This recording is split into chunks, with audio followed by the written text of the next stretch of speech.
Okay, let's do this.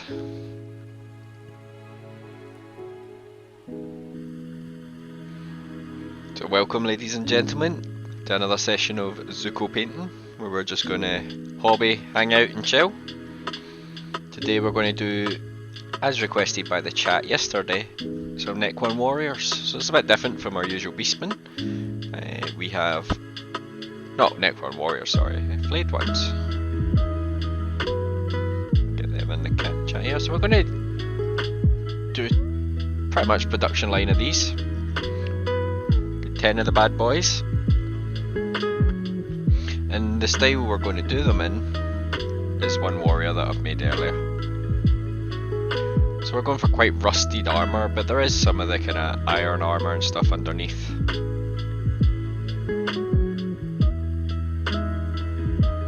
But obviously with flayed ones as well, we've got the advantage of having weird human skin draped across it as well. So we get to paint human skin and robots in one. What more could you want? But first, as with just about anyone who pulls a flayed one out of storage, even if it was only 10 minutes, you've got a repair to do. Now where is he? So I've got a claw.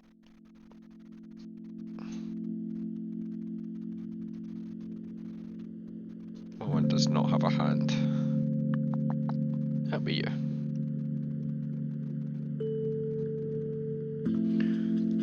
Actually seems like I have basties with this broken off and not noticed. But let's get this glued on first.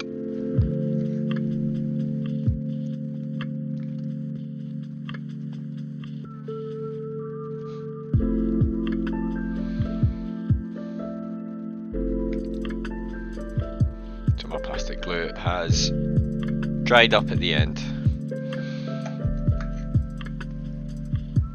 So what I'm about to do is one of those never do this at home, it's entirely dangerous, you should never do this in your life. And I never do this, naturally. When the glue on your thin nozzle gets all blocked up,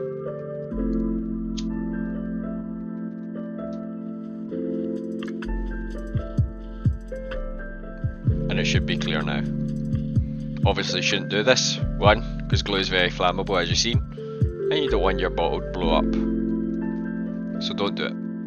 Also, the fumes are not good for you. But voila, we've got glue.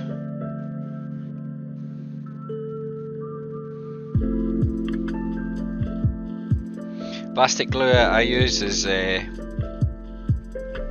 Revell Contacta Professional. And honestly, I've tried quite a few different plastic glues. Most of them are relatively similar, but I like this. I think it's definitely one of the strongest. It glues pretty fast, like it's holding it already. I mean, it won't be fully glued, but it glues fast enough to hold the part, so you don't have to be holding it for 20 minutes. Comes in a relatively big bottle. I think there is a smaller bottle than this, but a relatively big bottle, so this one is 25 grams. Metal nozzle, so I can do the trick that you should never do with fire when it blocks up, because nearly all of the plastic glues do. Yeah, I'm really happy with this, and it's relatively cheap compared to some as well, so having the most being generally one of the better glues and being cheaper, I can't really say no to it. And it's got a little lid as well. Just while we're talking about glues, there's two glues that I use. It's usually Gorilla Glue with the nozzle and brush, or Lawsite.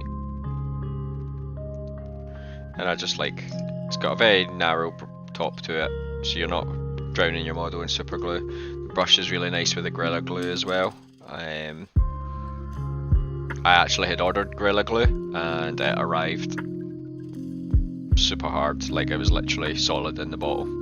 So I had to return it, and then I went out and bought this one just from my local supermarket, just so I had something to use. So yeah, this guy is going to need his claw undercoated. So we'll do that in a little bit. So you can go to the back at the moment. We'll bring these ones to the front. So all these have been undercoated, obviously, silver colour.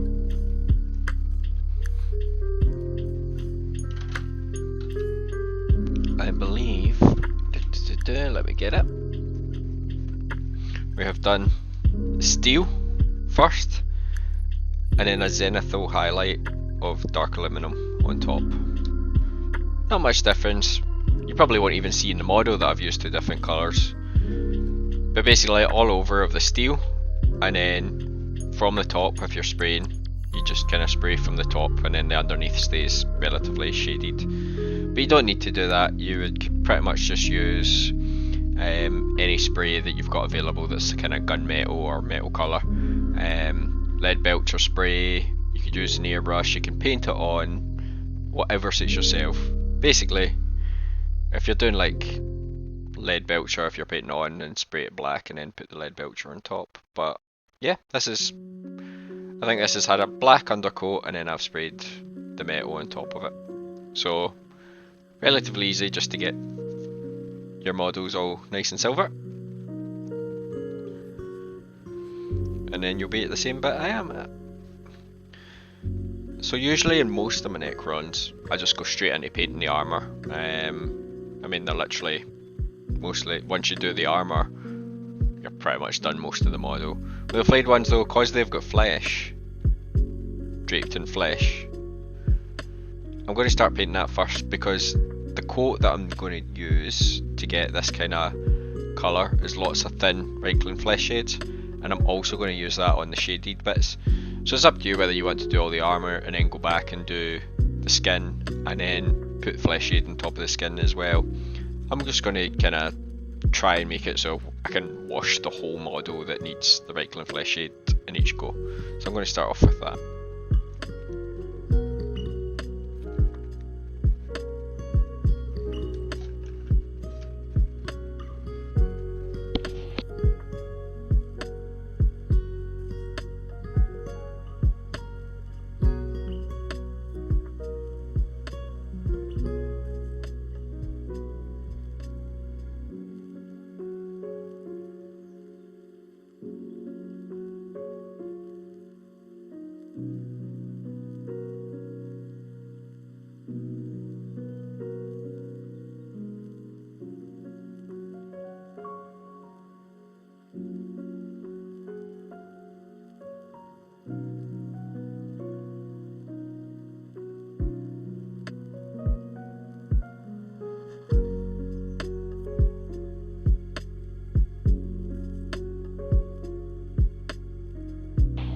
Looking out my paints, I'm looking for a certain one.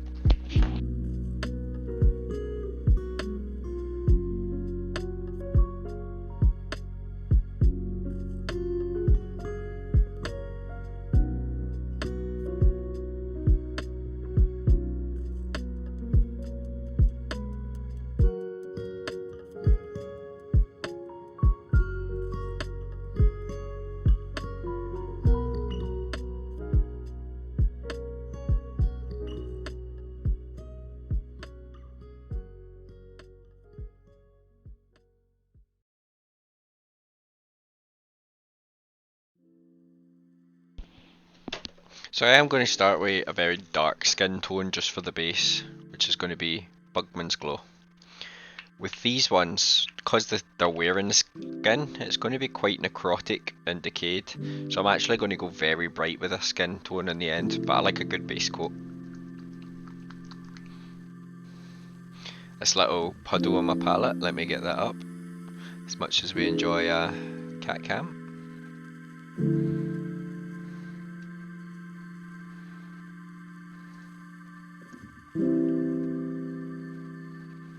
So the little puddle I've got is some Reichling flesh shade, so I put more flesh shade into my dropper bottles, and that was just pretty much the stuff that was sitting at the bottom of the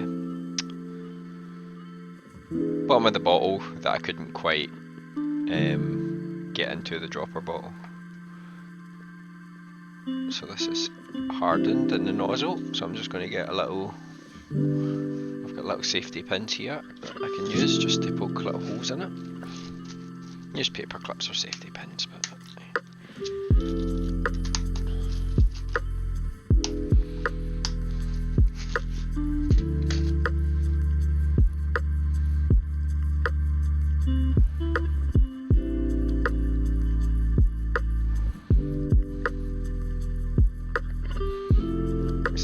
solid, so I think maybe one of the agitators, the metal balls that I put in these, has got stuck near the top.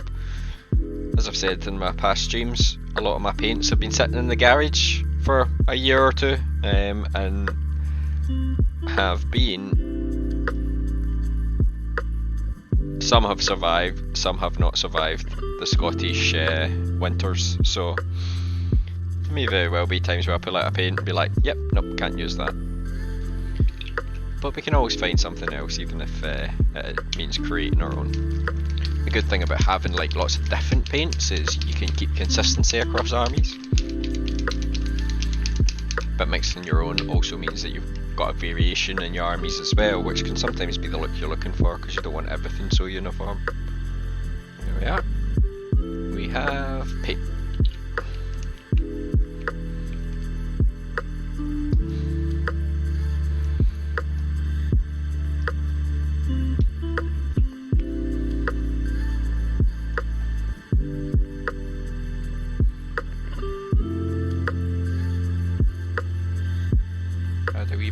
To it, just so it's not too thick.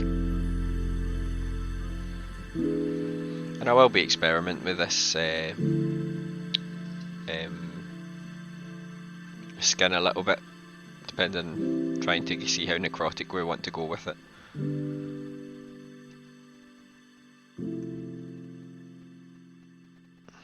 I think the camera might be struggling to focus there a wee bit. We want it in focus.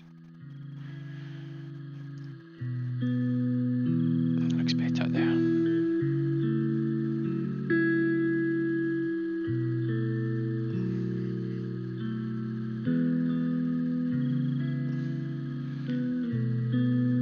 So flayed ones are obviously Necrons.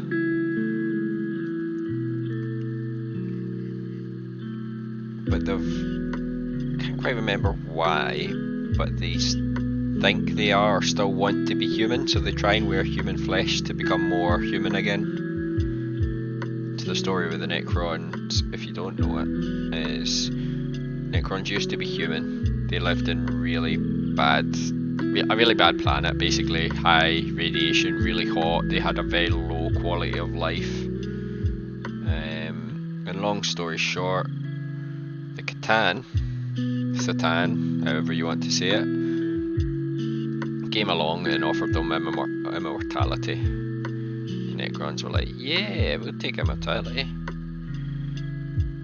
But of course it came with a cost, and basically most Necrons, all the Necrons, like in the lower peons, the lower echelons of society, they lost their souls and their mind, and they're just mindless robots. The lords and stuff, some of them kept their memories, their personalities, but most of the Necrons are just mindless robots. And these guys are kinda, yeah, the same. They're mindless robots, but there's obviously a wee bit of humanity left in them, if you could call it humanity. They're trying their best to cling them on to what remains of humanity. There's probably better ways of doing it than just wearing someone else's skin, but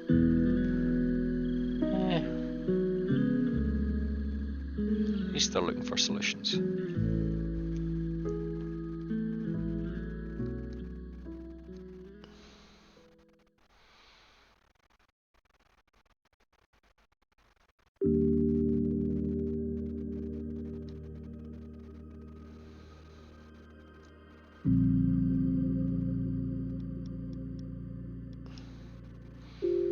There's not a lot of skin on these models, just a little bit. And we're just going to production line them. I've got 10 of them. This is how I usually paint squads in 10, even if it is like more trash units where they maybe come in squads of 30 or whatever. I think 10's a good number when you really want to get into the swing of things. It may be a bit much for the stream. Maybe I should do like 5s or whatever in the stream, but we did 5 Ongors yesterday in the stream. That was basically, the 5 took 2 parts, so 2 hour streams, and we got them done. And we were testing contrast paints and stuff, so we're doing a lot of experimenting. But with these guys, there's going to be less experimenting, because I kind of know what I want to do with them. I'm maybe experimenting a wee bit with the skin to see how decayed I want it to look or whatever, or if I just keep it not so decayed.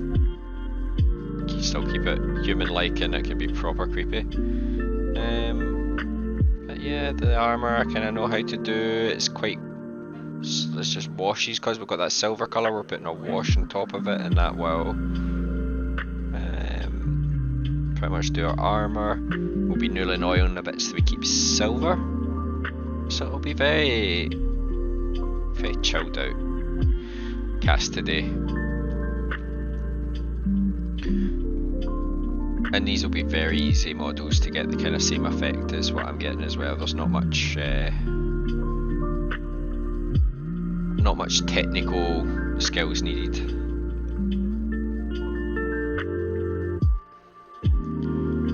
Spray them silver, thin coats of flesh shade, and you get a nice rustic armour. Okay, he's got no flesh around his arms or anything, so that's him.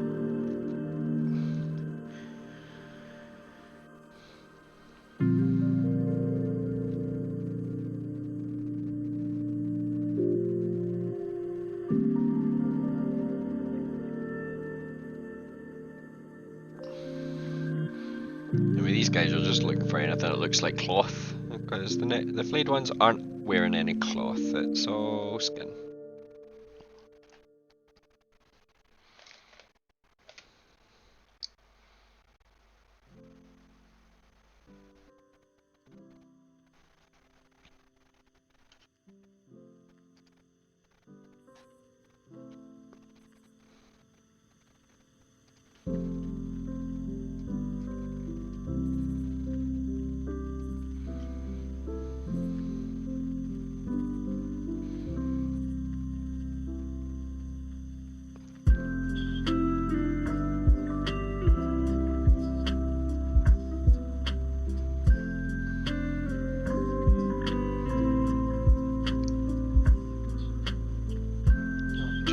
That bit of his chest plate, but it's not actually skin on his chest there.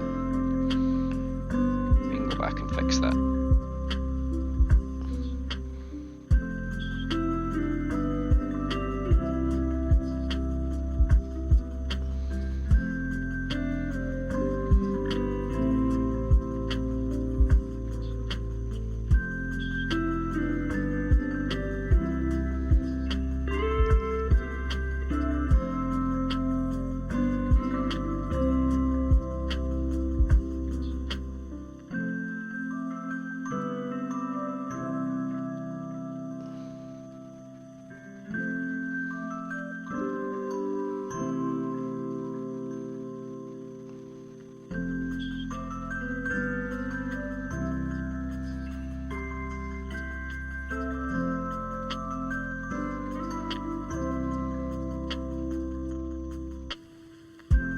Guy's rocking all the skin.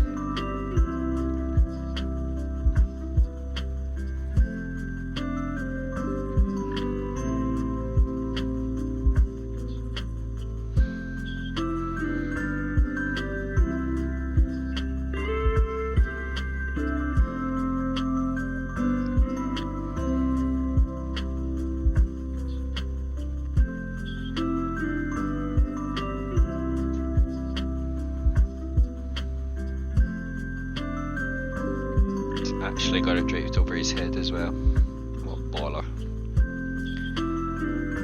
Starting to think this guy's not a Necron, a little guardsman here.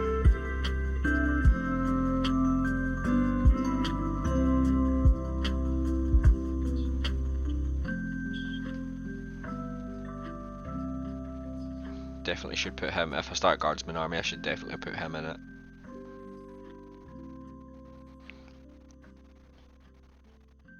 Deception 100.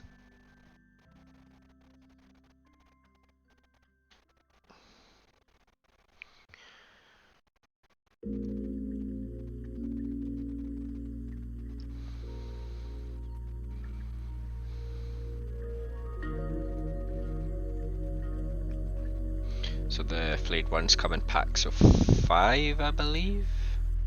Or are they 10 now? Can't quite remember. I think they're 5, so we'll have 2 of each type of model, and I think this is this one looks quite similar to the one that we just did.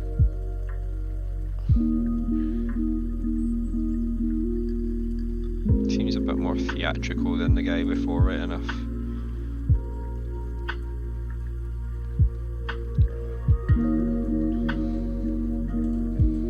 It's got them come hither eyes.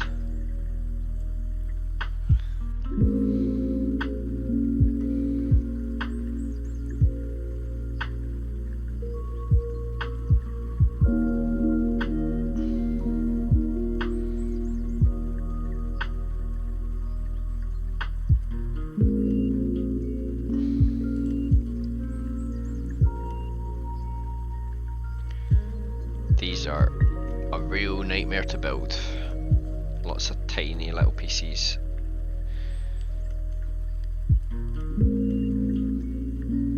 Really did not enjoy building them.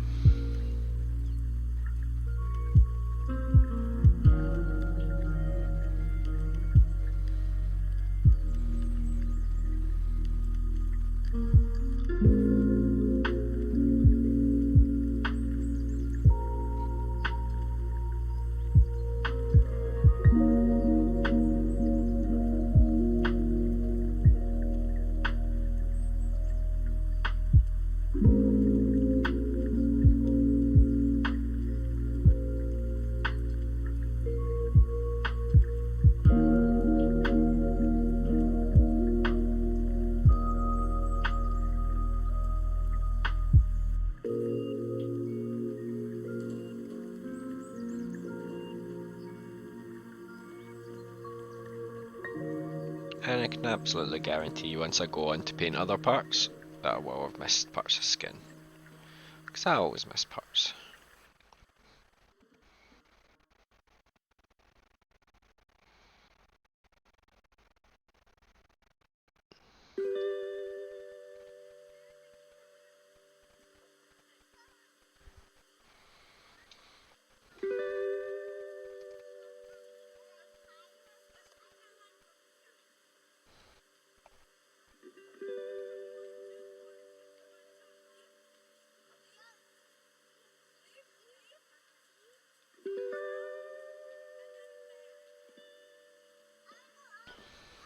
Four down.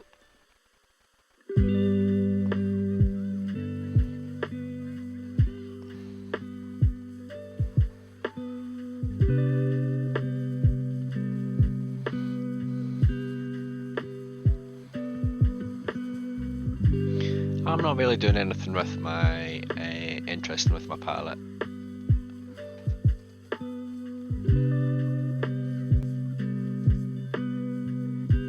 So let's get the cat cam on.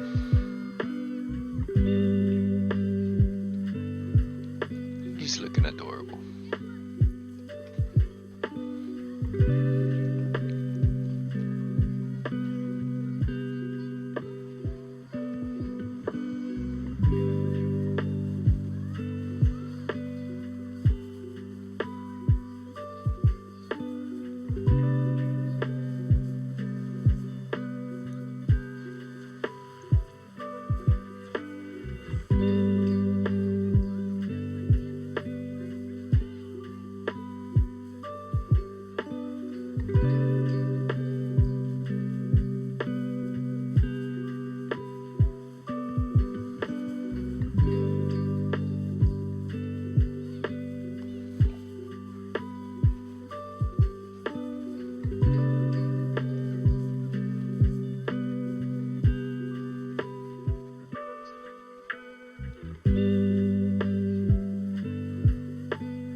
AC Fire, how you doing?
That's it for this one.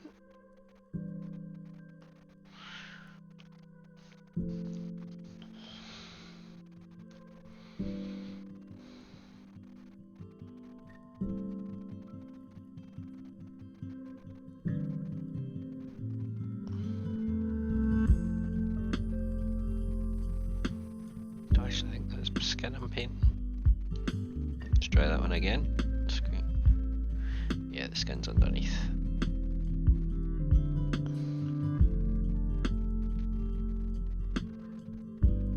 That's the good thing about if your paints are quite watered down as well, you can almost just scrape or rub them off, rub the paint off, as long as you're not rubbing it onto other areas too badly.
What's going on here? That's a little bit of the drive silver, I think, but the rest is the metal harness.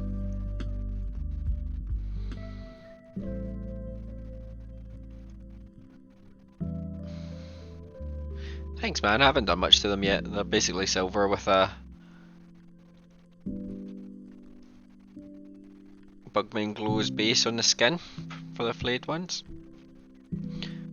But they'll look good quite fast, I think, just because most of the painting's done with washes on these, especially with the silver undercoat.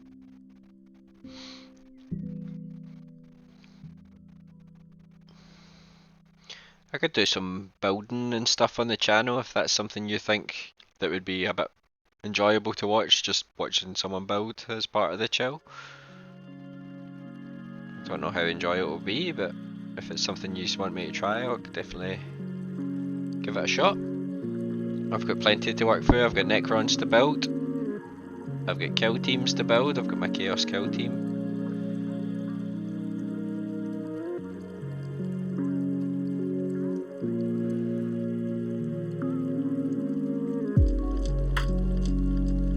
I can paint more Necrons, go back to Beastmen.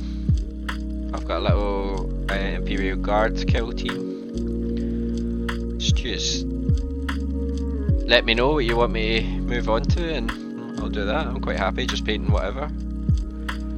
My Necrons is my 40k army, my Beastmen will be my Age of Sigmar army, so they're the ones that I'll need to paint, but I can do them off camera as well.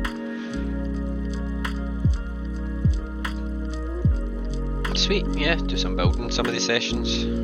I could maybe even do like different sessions throughout the week, so like, I don't know, Monday, Wednesday, Thursday could be like Age of Sigmar, Beastman stuff. I could do a couple of days in the 40k stuff, and Saturday could just be a whatever day, or maybe have one of the days like talking about like non-painting stuff, like building, storage solutions, magnetising, whatever you want.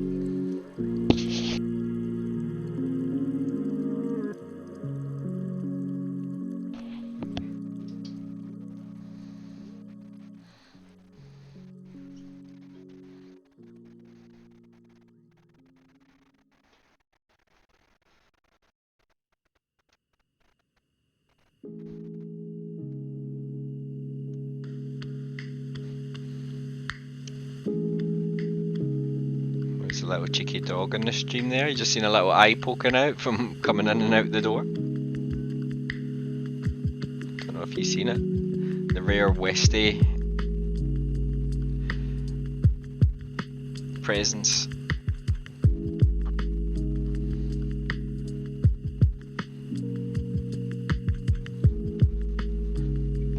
Yeah, I think maybe like a, or even Monday, Tuesday Beastman, because that way we're keeping, like if I'm doing, or Age of Sigmar or whatever, then that way I'm doing, it doesn't have to be Age of Sigmar, but like maybe Monday, Tuesday is one paint thing, because if we've got like two parters, which maybe we've got stuff to finish, Thursday, Wednesday, Thursday could be another one, like if I was doing my Necrons. Friday could be something like, I'll be talking about like the storage, paintbrushes, whatever, questions, and then if I'm doing a Saturday or Sunday stream, which will be probably a bit more sporadic, just depending on what I'm doing at the weekend, because I work during the day and then I'm spending the kind of evening doing the stream, so someone might actually want to see me during the weekend, but maybe not. If they don't, then I can do more streams as well, and I can do building, unboxing stuff. I can definitely set up like a kind of talking head thing as well, where it's me talking into the camera, rather than just seeing my very scarred hands. But I'm quite easy. I'm quite happy as long as I'm doing hobby, it doesn't really matter what it is, I'll just go with the...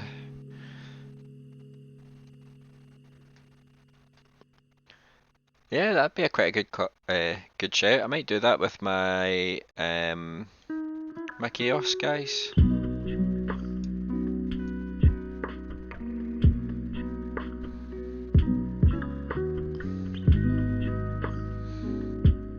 It's such a good idea, I like that.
Yeah, it's the last box, the Chaos ones that I've got. Is it Nachmund I want to say, but I don't know if that's right.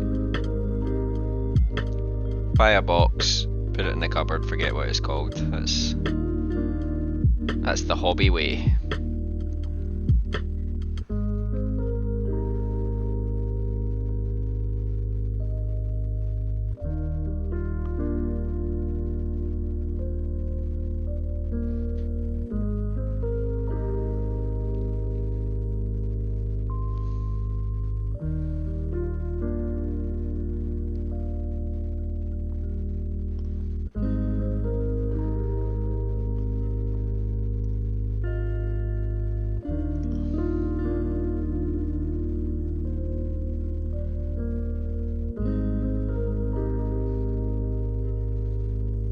God, these guys are so creepy.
Two more.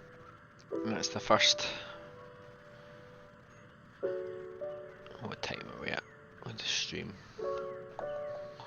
About 40 minutes and we're still doing the first base coat, so I might jump down to just doing 5 warriors, just because maybe doing 10 is using a bit much of the stream time for just doing the same thing. It's not as exciting.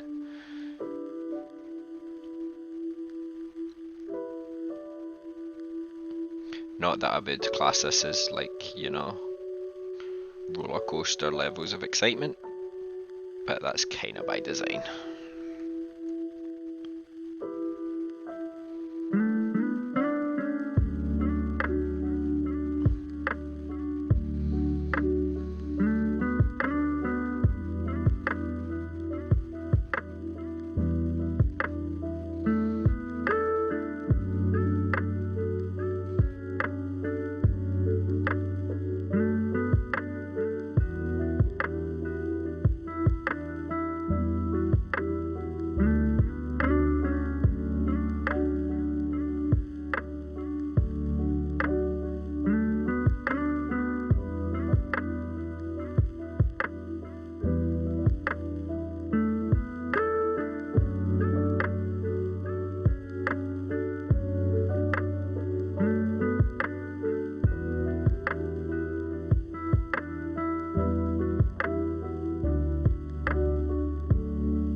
How many models are generally in a Star Wars army then? So like if you're playing the Stormtroopers, will it be like, I don't know, about 40 troopers and a couple of tanks? Obviously it depends on the size of the game, but what's the kind of the sizes that you end up playing with?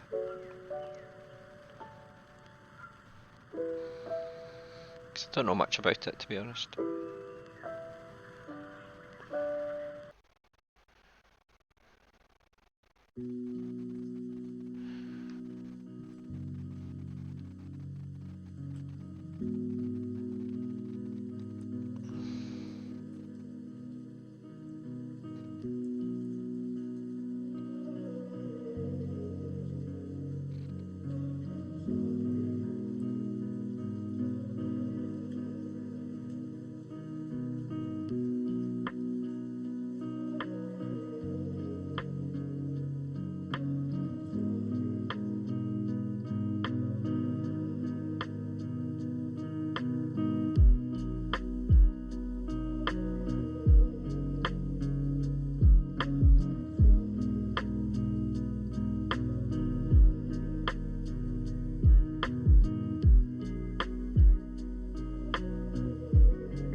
cool. So like units, would you have like maybe fight?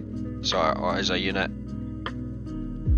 unit is 4 and the other 3 is upgrade. So like you can, would that be like you can swap in and out one of those 4? Or you maybe have like 5 models. You'd use the 4 basic ones and then maybe like a heavy weapon, or one of them would be commander or what? Or does it not work like that way? It's not really.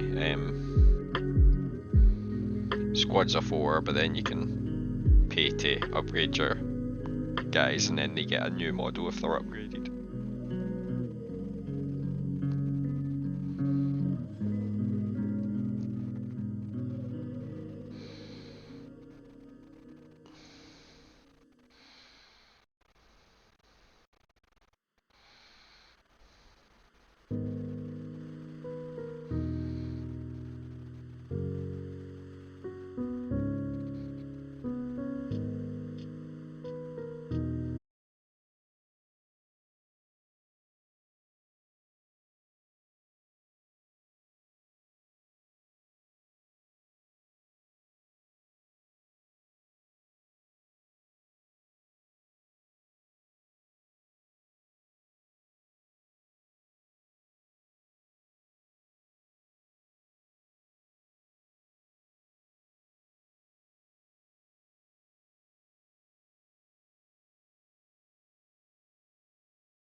can see even putting that first coat on, not a huge difference in the hue, but we'll get there.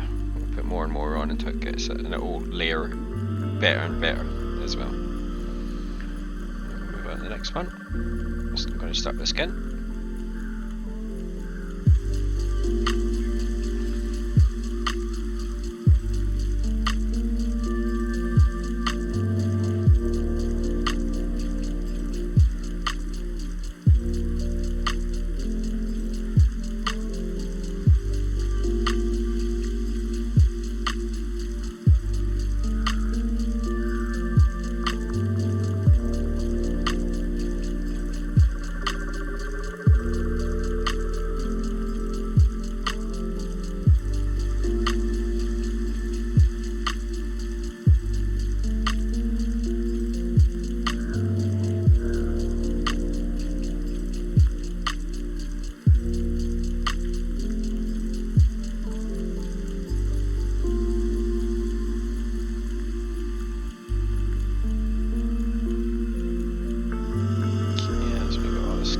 And then I'm going to move on to the armor.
One wee second, I think that's the door.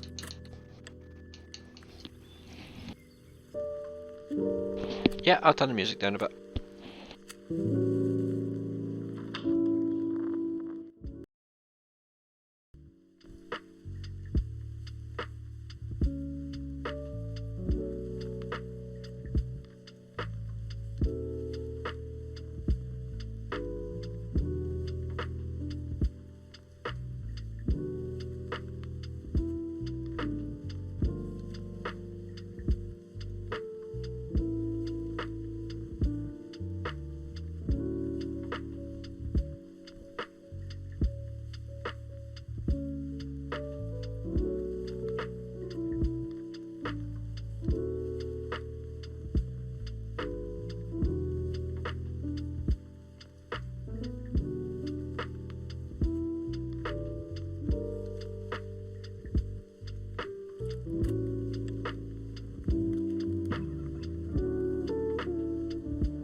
And I'm back.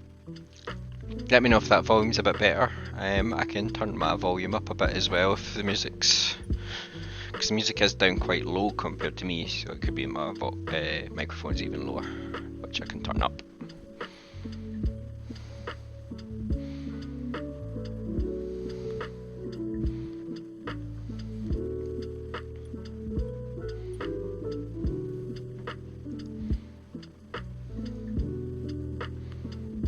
That's spare now, nice.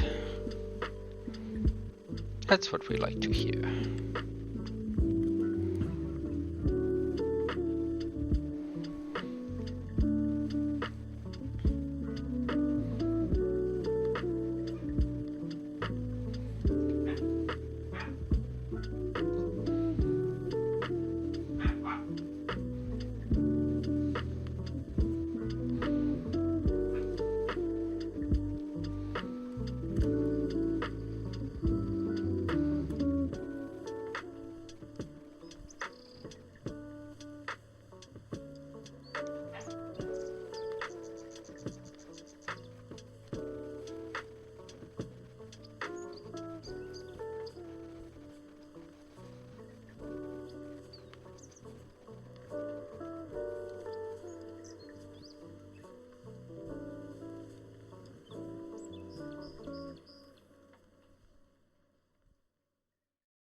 This is actually supposed to be a bit of skin, I think. It looks very human-like, so I'll need to paint that. Helps if my mod is in the camera as well, doesn't it?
Again, I'm just doing all the plates, raised areas, the armoured bits, any of the kind of underneath the pistons or the joints, the spine are getting left because they are going to remain silver.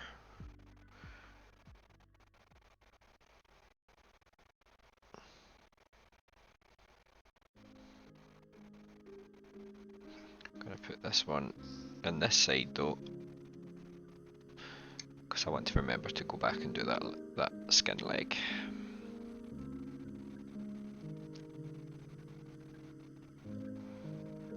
You can see it's a much faster. I'm literally just, as long as it's not pulling, then you can pretty much just put quite a lot of the wash on.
dropping the model isn't recommended.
And we'll go back to this guy because I've still got to paint his.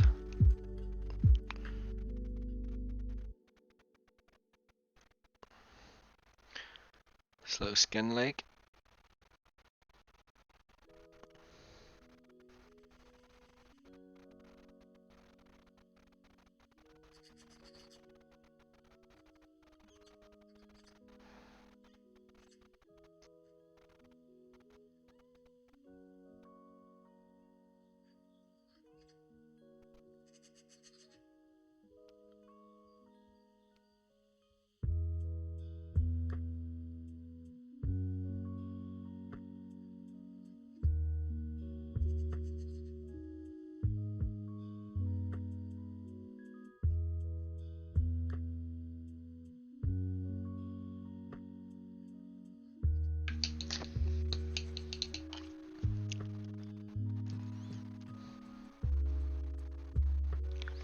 So I'm going to go back to the skin. I'm going to add a bit of dark flesh to our Bugman's Glow that we used previously, just to brighten up a bit. We're going to then do a layer, and then it's the whole model's getting another flesh shade wash.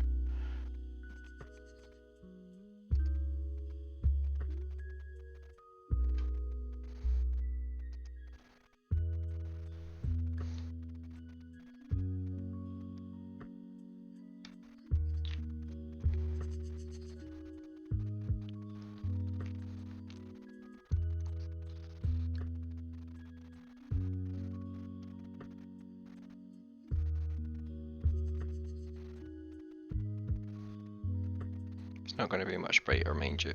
I've already darkened it down with a shade, so it's going to be a slightly lighter Bugman's Glow rather than a darkened down. And again, we're just going to go over it, but we're going to leave the gaps.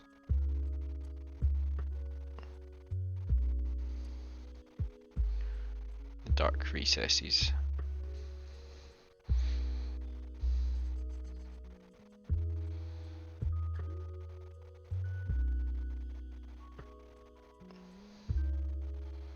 If you find that there's still some wee wet parts of the shade, then definitely wait for it to dry.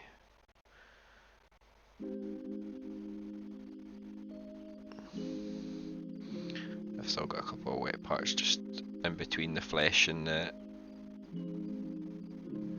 armour where it's, or the metal where it's still the skin bit is still quite wet. I should probably wait a minute before I do this. I'll end up just making a mistake and ruining the model, which we don't want to do. And patience is a virtue.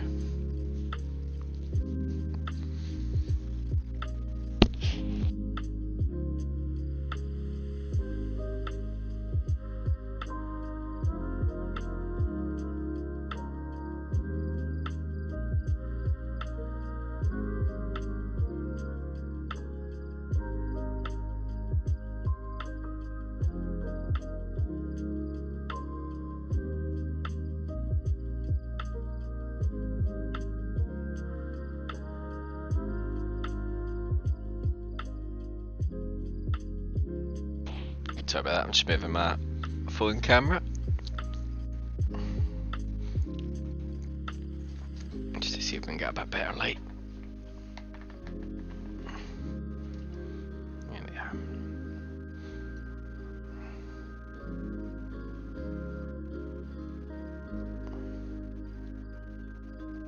Use this guy. This guy's skin's dried off now. So quite a weird thing. I'm going to use a slightly smaller brush as well, just for the skin.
Got a little bit on his leg there.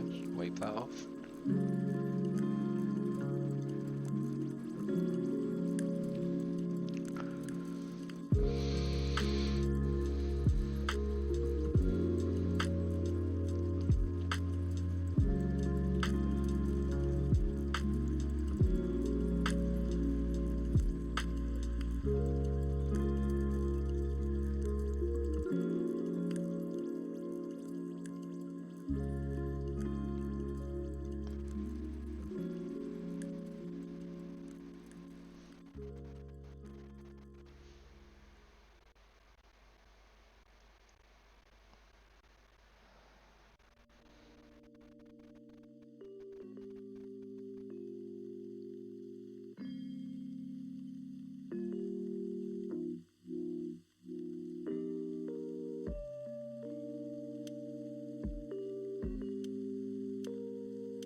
Next one.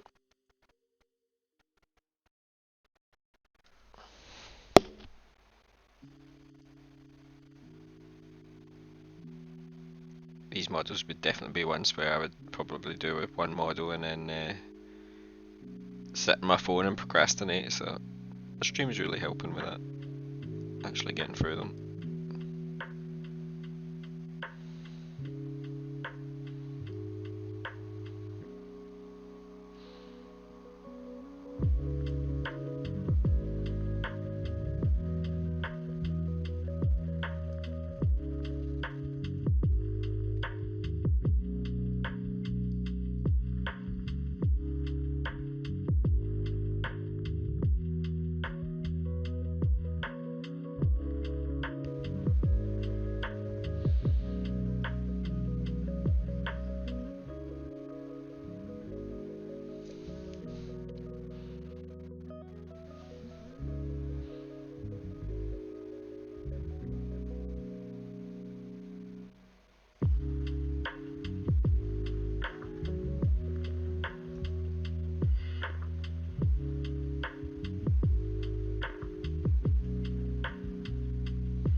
Yeah, we're getting there. Getting there.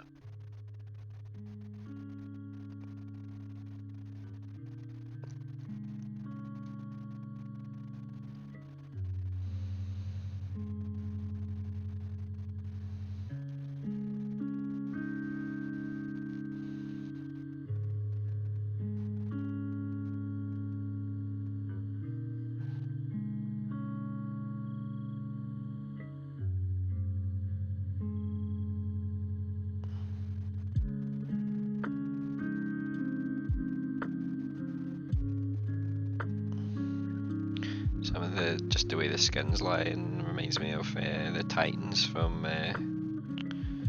Attack on Titan, especially this leg. And they creeped me out as well.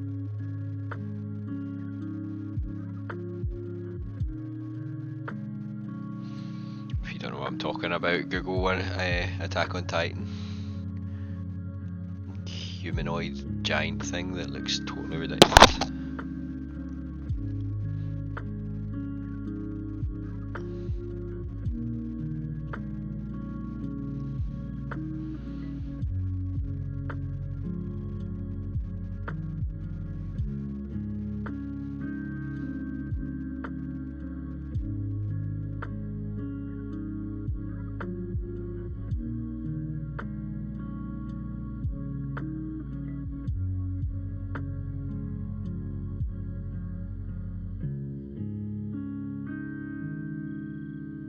Last one to do the skin on.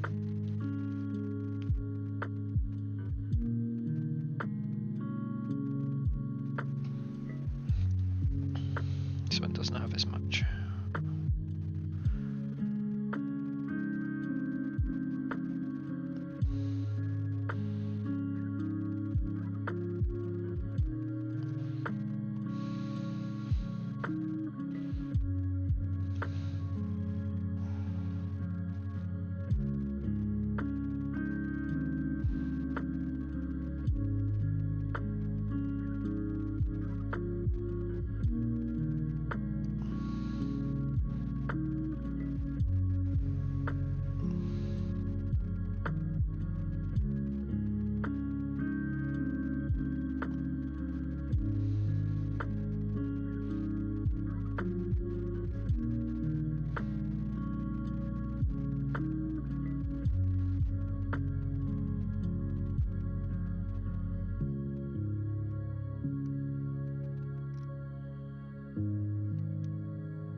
now we're going to put another flesh shade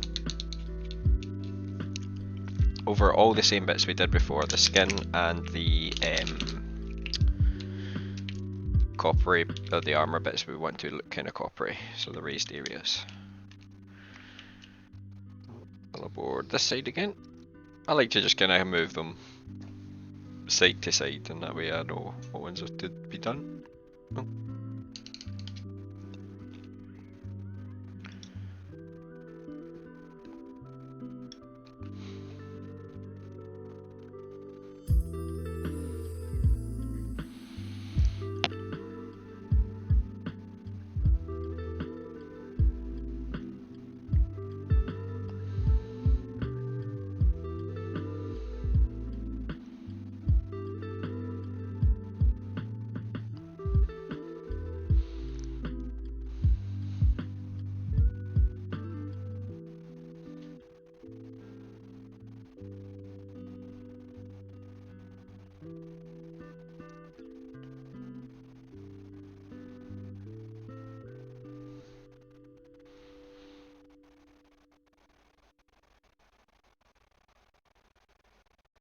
Again, I'm trying to push all the wash down to the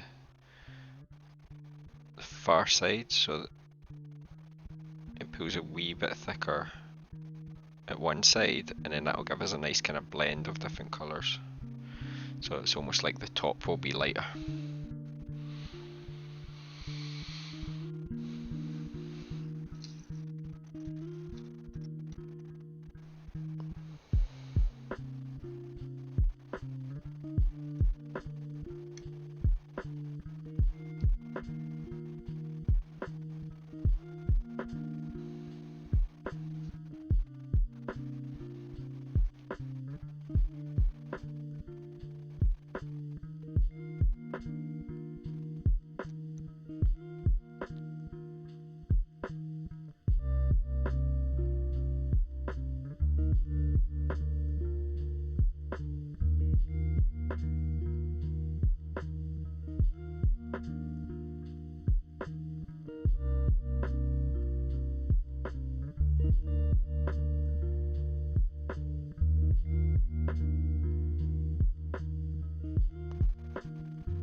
And we're putting on a bit thicker this time as well.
So you can see the copper's really starting to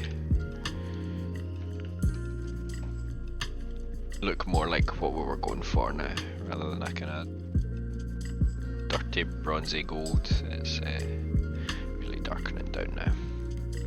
So what we're going to do after finish this one is we're going to go in Newland oil into the silvery bits and darken them down. After that, we're going to do a dry brush over the whole model, except obviously the skin. But I think it's still going to take a wee minute for this flesh shade to dry.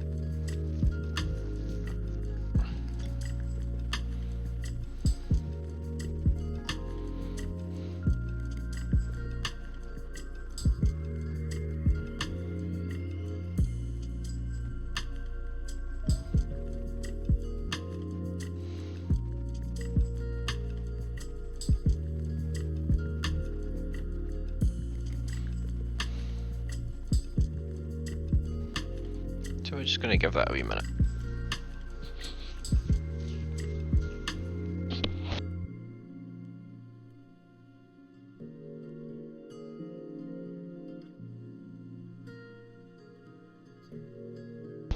While that is drying, I'm going to... One thing that did arrive, just came to the door there when I went downstairs, is... Let me move these models out of the way.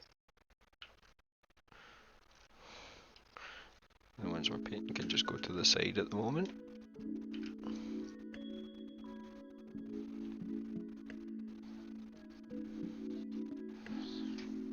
And my hobby knife to open it.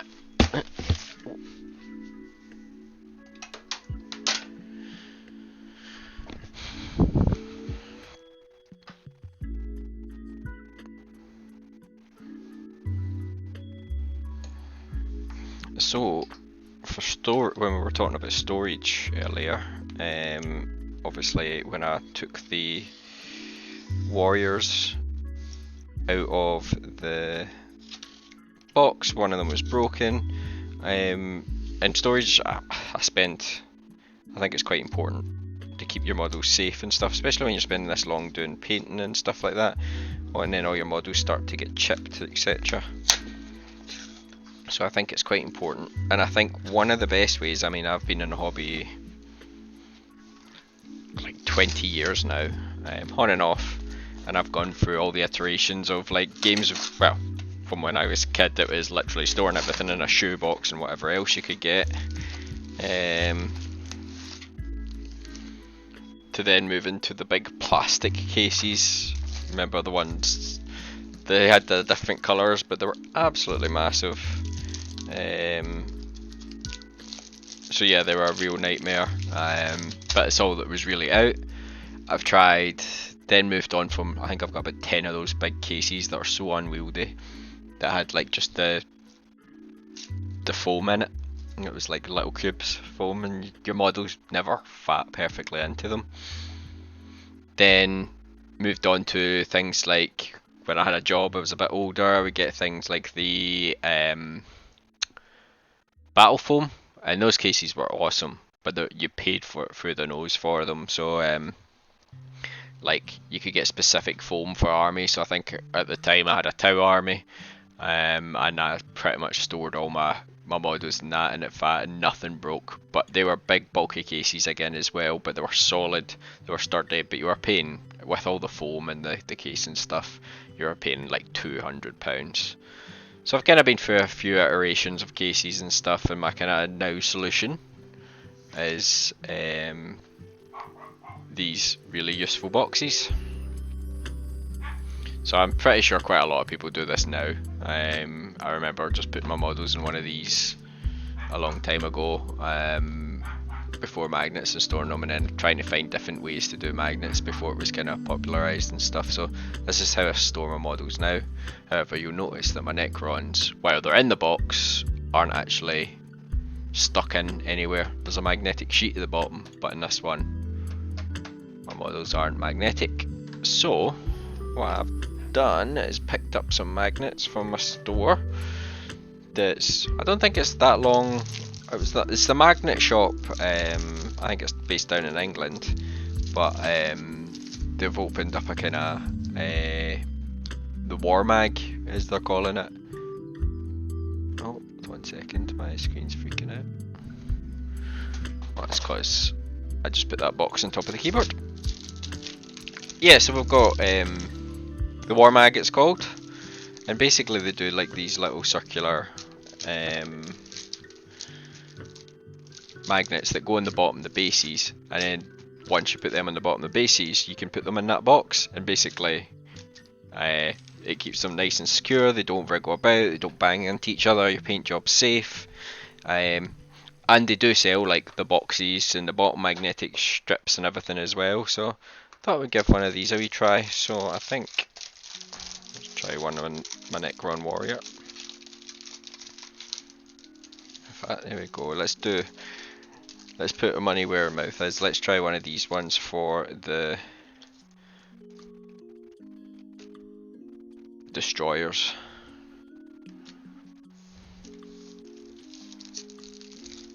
So So they've come quite nicely presented. I ordered these yesterday, and they've come today, and I'm up in Scotland. So if you're in the UK, it's pretty much next day delivery. It seems. I'll probably be 1 to 2 days, but depending on how busy they are, it may be longer. But I'm really impressed at how fast they've come.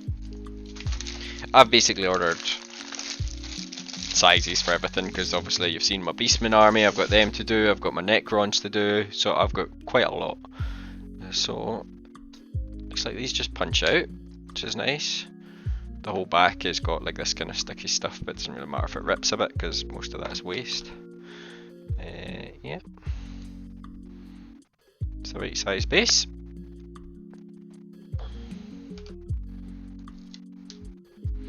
Now, I'm wondering how good it is because obviously the base is hollow in the middle, so it will only really be sticking on this outside. So it would need to be quite a good adhesive to be able to stick.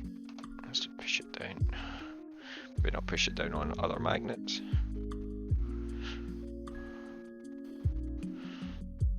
Seems good to me. I can't really seem to pull it back off again. Not giving it a whole lot of effort. I'm sure if I stuck my nail under it would go. But yeah, I'm quite happy with that. Seems pretty good. I could put it in my box and try, but then I need to remove all my models, but let's give this a shot.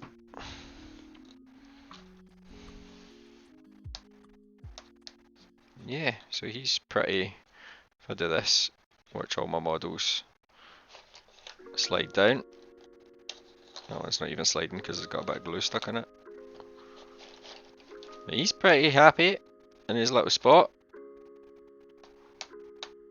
Doesn't matter what direction I put him in, he's sticking quite happy. I'm pretty confident if I turned this upside down, he would stay there. I don't want to turn it upside down with the rest of my models, but I could put some on these and see how we get on. But I'm quite happy with them, so I've got 32 for the bigger guys. Sorry, not 30, 32 for like my warriors. Flayed ones actually come on like 25s. My beastmen come in all sorts. I might have to, some of the bigger models, like even the oval bases and stuff, I might have to cut like maybe magnets in half and just do the top and bottom. So let's see. So this is going to be the base for my Doombull. No, sorry, not Doombull. For my big monster. So this is 120 by 92. This is going to be for my Gorgon. This is him. So he's a bit smaller than an actual Gorgon, but you'll still go in the right size base. So obviously I'll have to just make an awesome diorama so it doesn't look quite as silly. But if he goes on that base, I don't have like those wee circles that are big enough, but I could maybe do, let's see what we've got to kind of do half and half.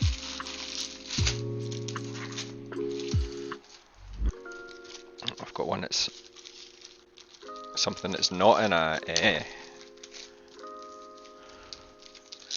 see-through bag, so what's in this?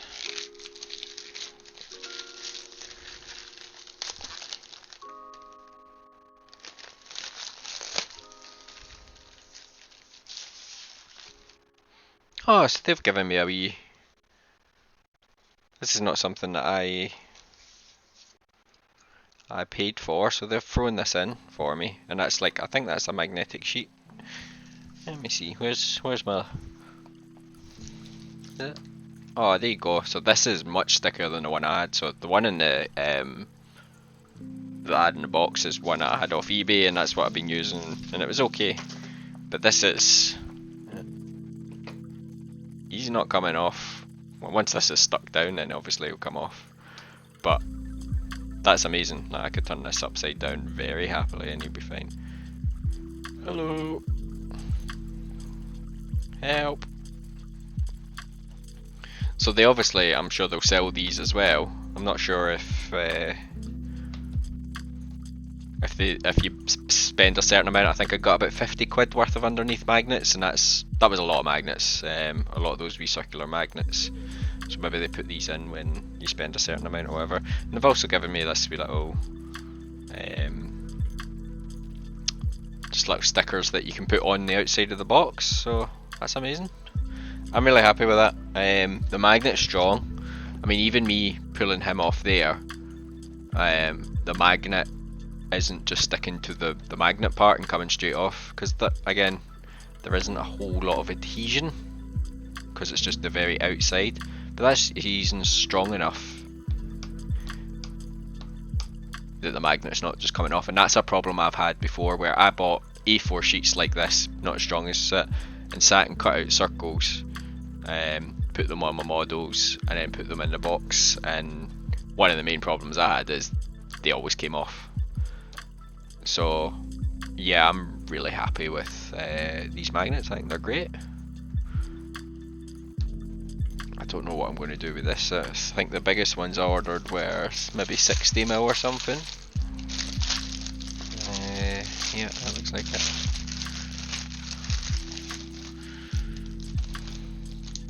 I think 60mm was the biggest they'd done, which, to be fair, is probably 9 times out of 10 they won't sell many of them, and definitely won't sell many bigger. When you've got these big monsters, then. So I mean, I probably could do like 2, cut off, maybe do half and a half. I think a half and a half would then be enough to get that to stick. And the big monsters are really good on these as well, because obviously, if anyone's got a big enough monster, dragons and stuff like that, have you ever tried to put them in one of the foam cases? Absolute nightmare. Just does not work. Whereas, if I show you my really useful box, here it is here.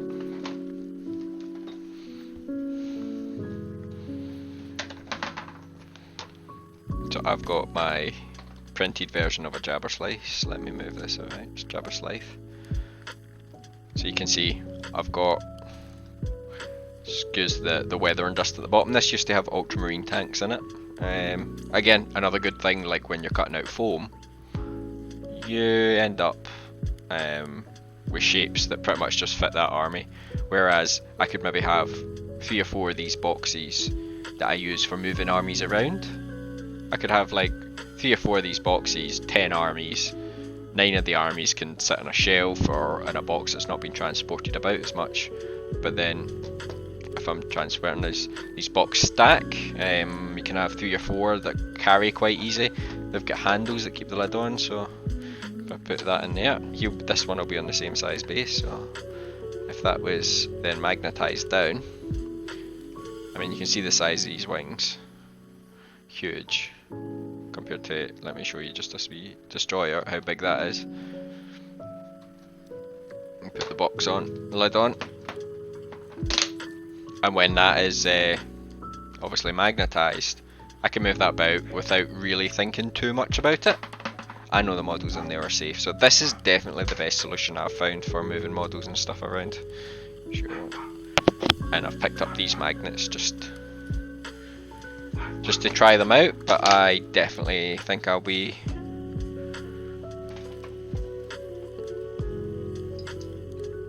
purchasing them again, because that's good quality magnet. And I'm not sponsored by them. I had 10% off. You get 10% off if you subscribe to the newsletter. So I subscribed to the newsletter, put my 10% code off in, and all the magnets I got, which was a fair lot. I got 1 sheet of 60, 1 sheet of 50, which I think's got maybe about 15-20 of each in it. And then you can see I've got the smaller ones as well. So I've got I think I've got 70, I think these are. 1, 2, 3, 4, 5, 1, 2, 3, 4, 5, 6, 7. Okay, so that's 35. And there's 2 of them there, and I think I bought 2 of these sheets or what, so there's 70. I got 140 of those. I think I got 140 32 millimeters. Don't quote me on all the numbers I got. I can't remember now. I'll buy things and forget. That's the way of the hobby. Maybe I got 70 of them, but I got enough magnets to do an army, and that cost me about £50, including delivery. But you put them on the bottom of your models, and that's then magnetised for good. Like, and getting lots of the smaller ones, they'll be cheaper, but you're putting in, like maybe 2 or 3 of the bigger ones in the bottom, gluing them. You're not getting as good stick as that. Yeah, I'm really happy with these. I'll probably be doing all my Necrons and my Beastmen with the stuff, that £50 worth of bases that I bought, or the magnets that I've bought, and that'll keep all my models safe.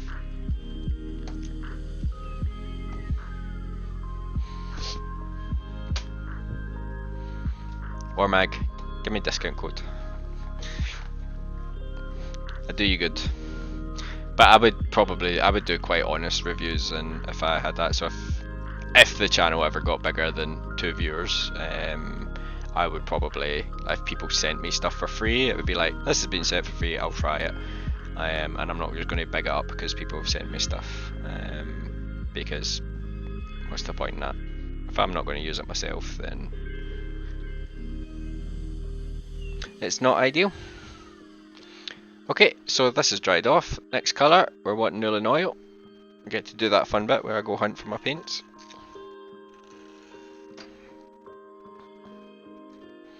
Sorry, again, just moving the camera, so I have turned it off.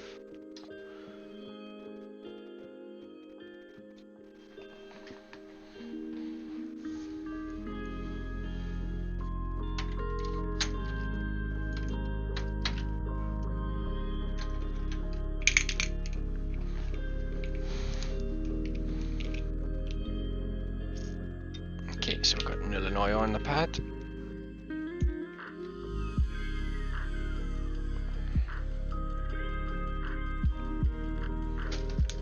I've obviously bumped this. I was going to. Yeah.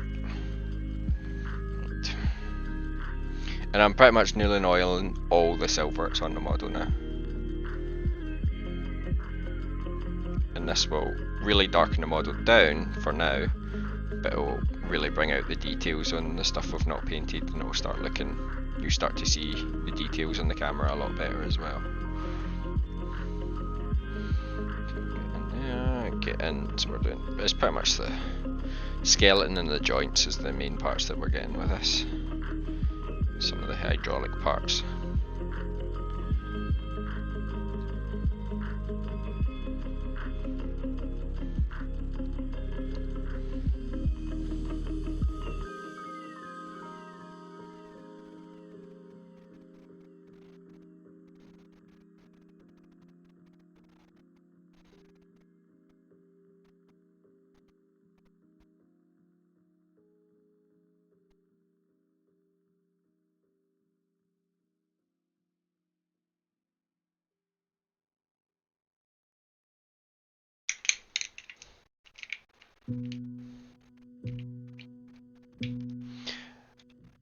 Yeah, I've done the wee circular ones is the way I did it initially. I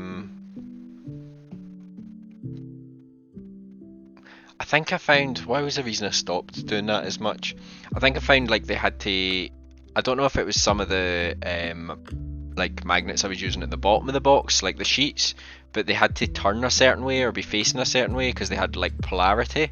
I can't quite remember, but there was a reason why. I did it for a while, and it was relatively cheap, but there was something annoying about it that kept doing me. But those round ones are really good. And Warmag sells like boxes, you've seen like the kind of starry bottom of the game, which is much nicer than the. I'd be interested to see if that actually fits one of the really useful boxes, like for size, because the kind of A4 magnet sheets that I've bought, I have got like an A4 in it, but then there's like a kind of gap at the end, so I've had to cut another bit off, and it doesn't look great. But definitely when you've got hundreds and hundreds of pounds worth of minis, just spending an extra £10 on the magnets to make sure they're safe is, again, it's something that, and a lot of people probably like me, where you're like, but that's £10 not on minis, you know, and I totally get that, because I mean, look at my paints, some of them are desperately in need of replacing, but I just buy more minis rather than doing that, so sometimes you just got to take the plunge.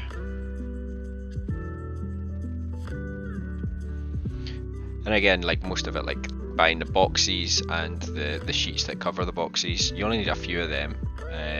If you've got lots of armies, you can put the magnets at the bottom of every one of the bases, but the actual boxes and stuff you don't need as much of. Only when you're transferring them around. I do have quite a few of them because I find it really nice just to have the stackable storage. Put them all in a cupboard. Those wee stickers are actually like really nice. I'll just put, this is my Necron box, and then yeah, I can just like have a nice stacked shelf of models that are all away, and I can just pull out the whole box rather than going through boxes and boxes looking for which one's containing which and all that. So.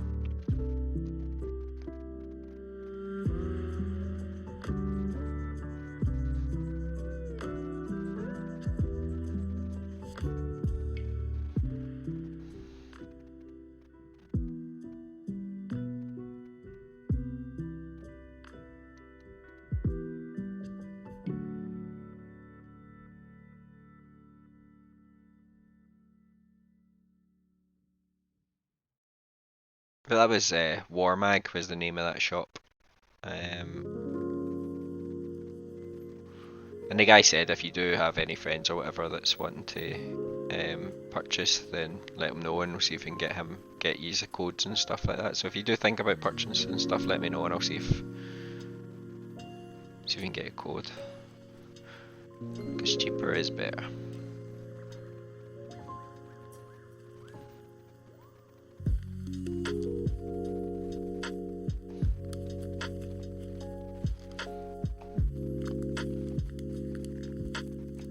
Yeah, definitely. See-through boxes is nice.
can always catch the replays though, so they're on Twitch, and then every couple of days I upload them to YouTube as well. Takes a wee while to upload them to YouTube though, because they end up being quite big files, so I only do it every couple of days. Play Total War! An outrage. Did they fix the ranged? I think they fixed a couple of things. There was another recent patch on it, wasn't there?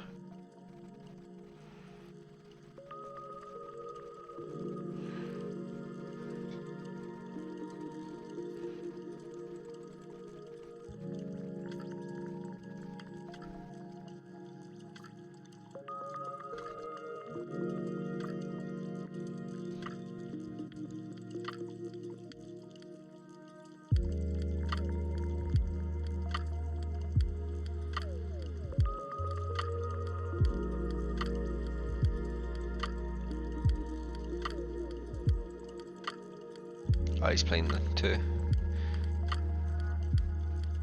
I'll probably end up having to pick up 2 and all that as well when Immortal Empires come out.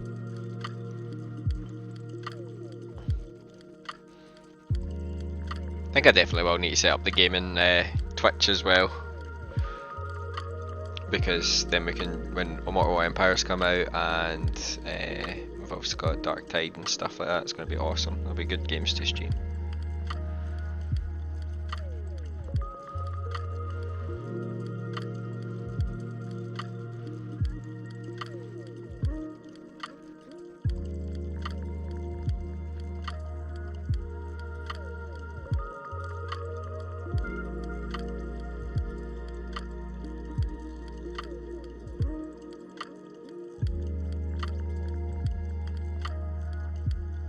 I am quite enjoying just farting about with the video settings and stuff for the streams, and just kind of setting, moving cameras around, trying different things. It's actually quite fun. It's like a second hobby, and I'm quite enjoying just farting about with stuff, learning things about cameras and focus and white balance and all that crap. All this stuff you don't want to learn how to do your hobby.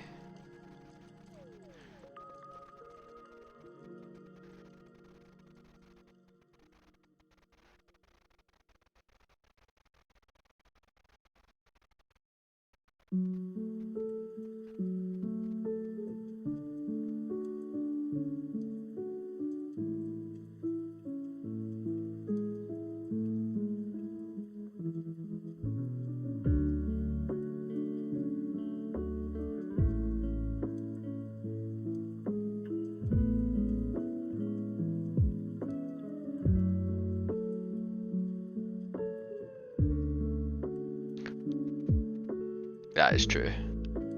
It was the very first Warhammer army that I ever played was Empire, and it was, I had a couple other ones. I think I had Dark Elves at one point, and I think right up until pretty much recently. Oh, I had a Warriors of Chaos as well, when obviously right up until I've got these Beastmen, that was pretty much it. It was pretty much Empire all the way. I had a Stormcast army when they released Age of Sigmar, but I think most of I loved my Empire army.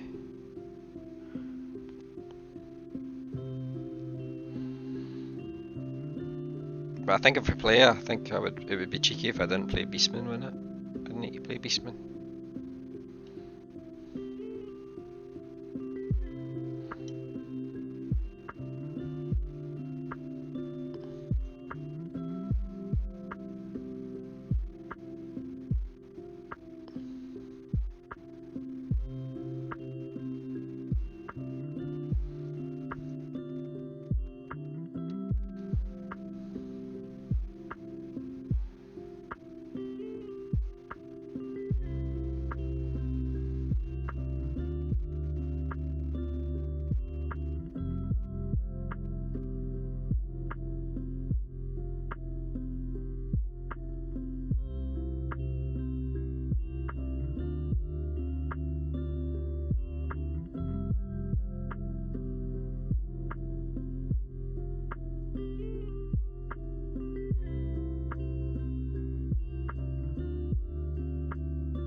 2 hours, 20 minutes.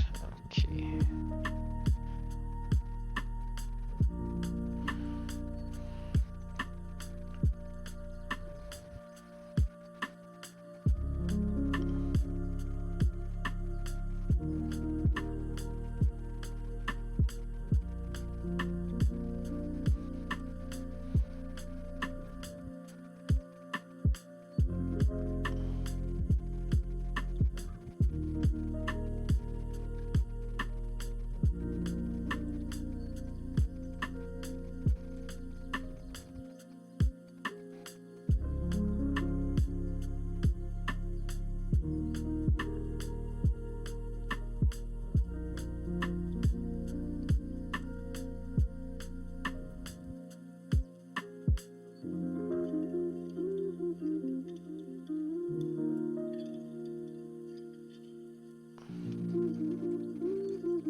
Okay. I actually want. I know I said I was going to do one more, and then dry brush silver, but I want one more Necron Flayed shade wash on this. It's still a bit. Still looks a bit more bronzy to me. It's. I don't know if this flesh shade's just a slightly different colour, but let's give it one more. I really want it to look a bit more uniform with the rest of my army, and I think this one will really help it as well. I think it was just maybe the first coat that was a bit, maybe a bit too thin.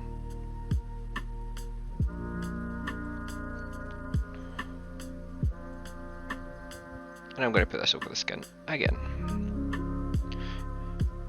Because doing like a layer and then a shade, then a layer, then a shade, as long as you're leaving like a wee bit each time, it slowly blends it together and you get lots of different, even though you're just kind of using the same colour over and over again, the shade will make it look like you've used lots of different colours and it's a bit more blended. And the more watered down the shade is, the better it is for that as well. But I will obviously need more coats, so I'm kind of doing it a bit faster with this a thicker shade. So there we are.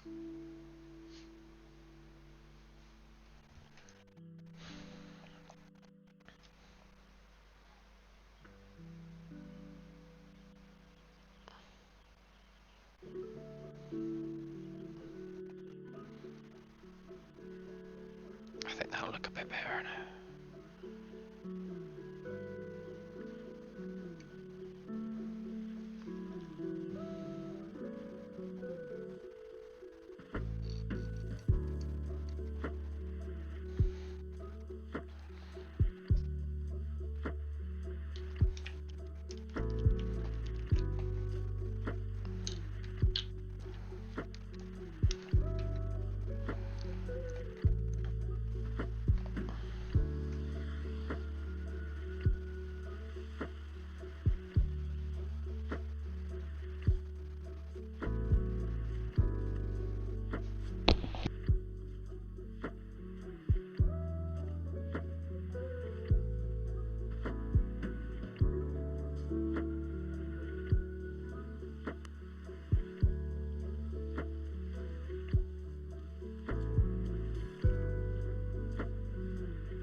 These are starting to look pretty good.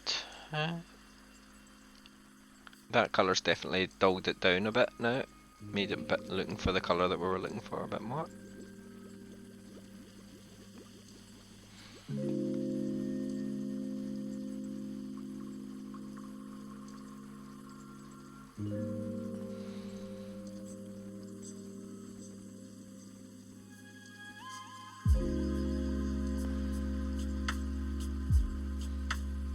But if you're definitely looking for a fast army to paint, Necrons is pretty fast to do while it can still look pretty awesome with minimum time invested, and also like if you're kind of starting out. Plus I think at the moment, I don't play the game as much as I would like to at the moment, but I think at the moment the rules are pretty bonkers in 40k.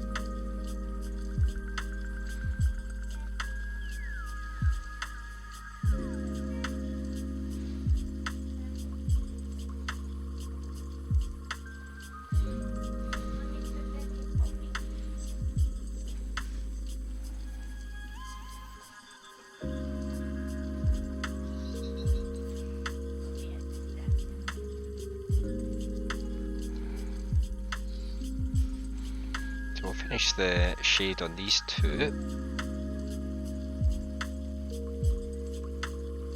And we'll see, we'll maybe do the dry brush, and I think we'll call it there. And finish off tomorrow.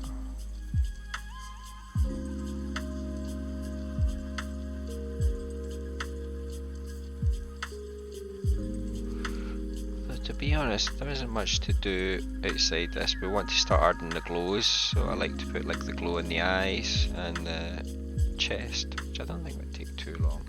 Maybe we could just do that tonight.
You guys up for some Vermintide tonight?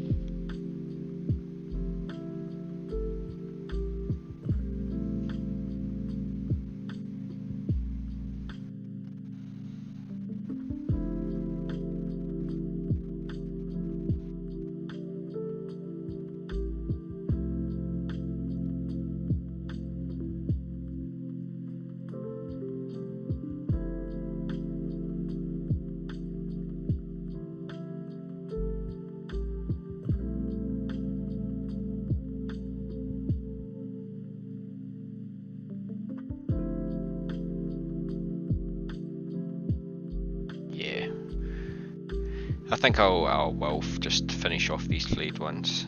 There's no point in kind of leaving them when they're near done rather than doing that.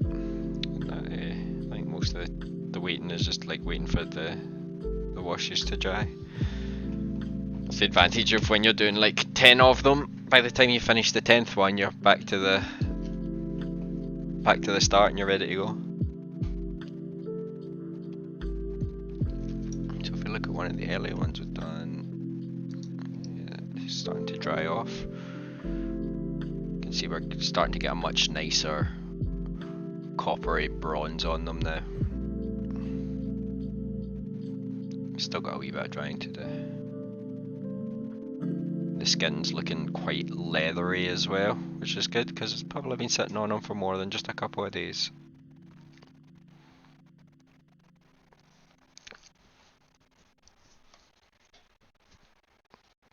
So we'll give them a wee minute to dry.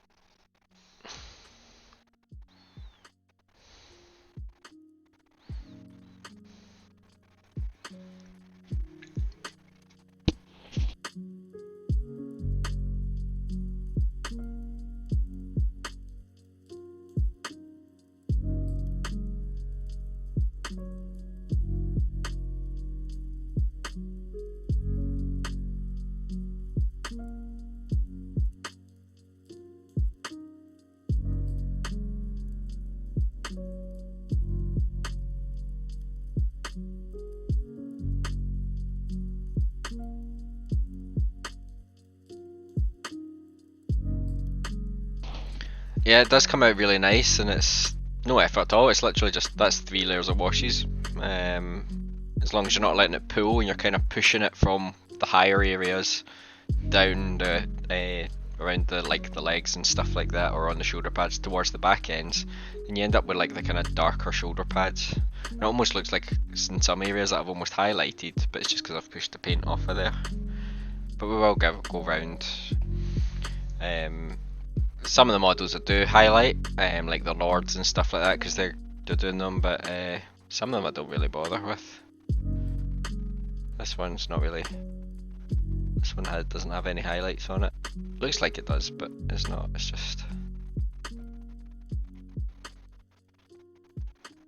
it's coming out, ruining the focus.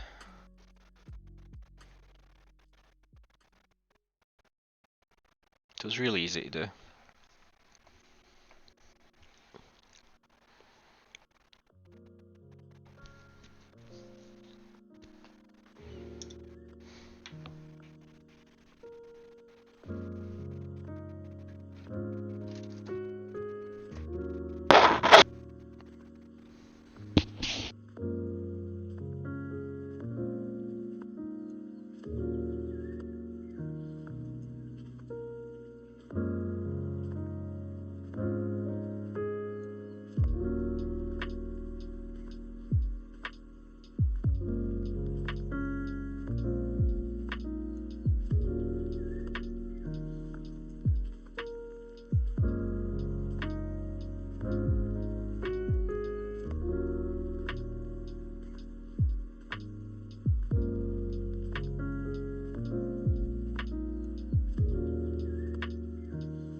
So I'm going to use this dark aluminum to start highlighting up some of these metal areas now. If I want to use my smaller brush.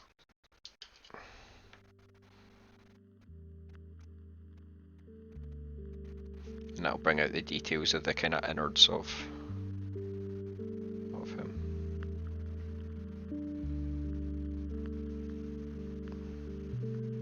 But again, leaving some of the recesses darker.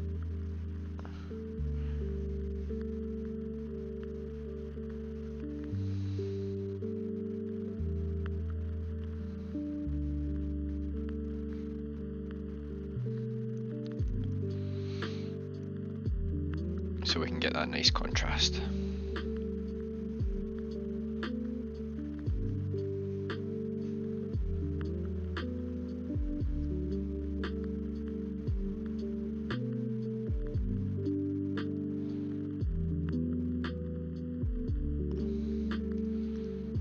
Things like the wee ball joints and then these like kind of hydraulic bits here. But we're not going to touch the edges or do the inside there because that's how we're going to get it to nice and contrasting.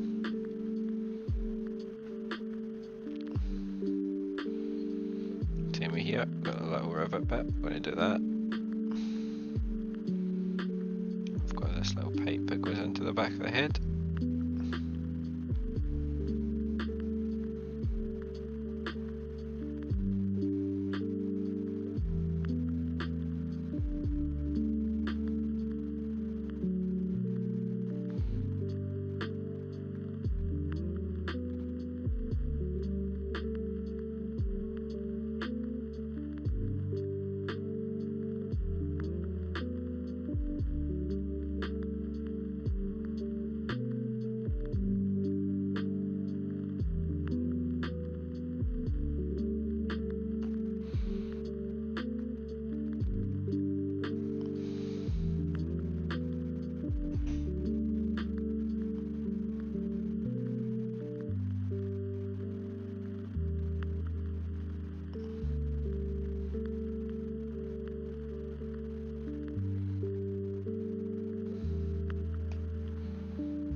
think I actually want to use a brighter one than this, so I'm going to go move to my white aluminum.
You want to try and leave like some of the nice contrasting areas, like some like dents and stuff in this little leg here.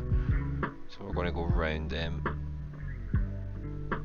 and if you do like the edges of dents and stuff, what it does is it highlights the dent, so you got that nice bright colour next to the darkness of the recess, and it looks great.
And we've got the spiky bits at the top as well.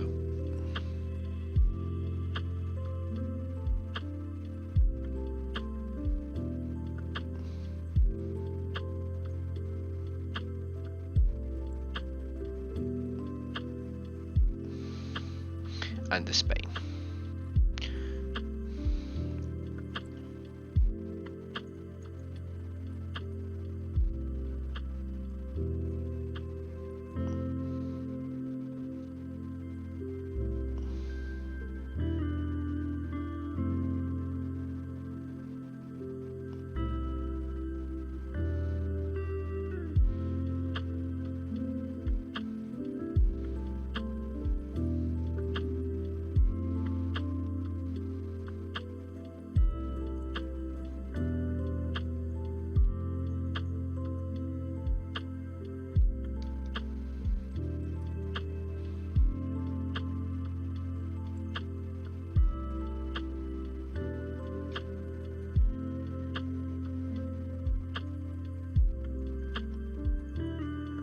I'm also going to very specifically highlight some of the big dents and stuff around the dents,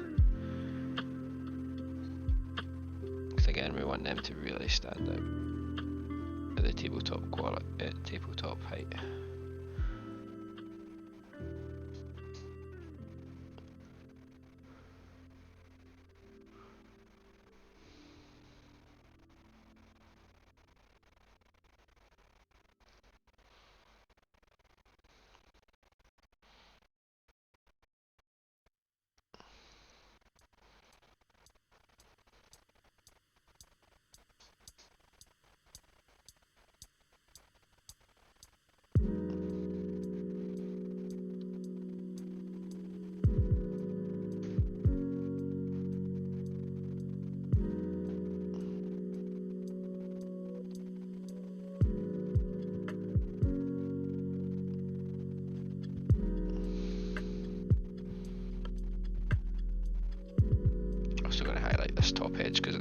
lot of light.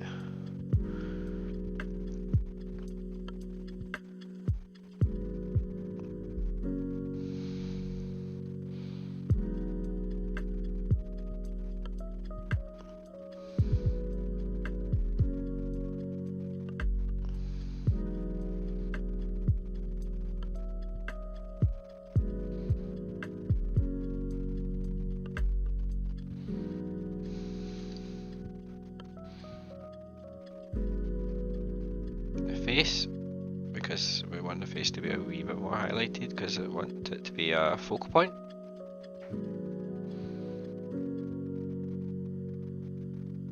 I'm going to highlight this nice damage as well.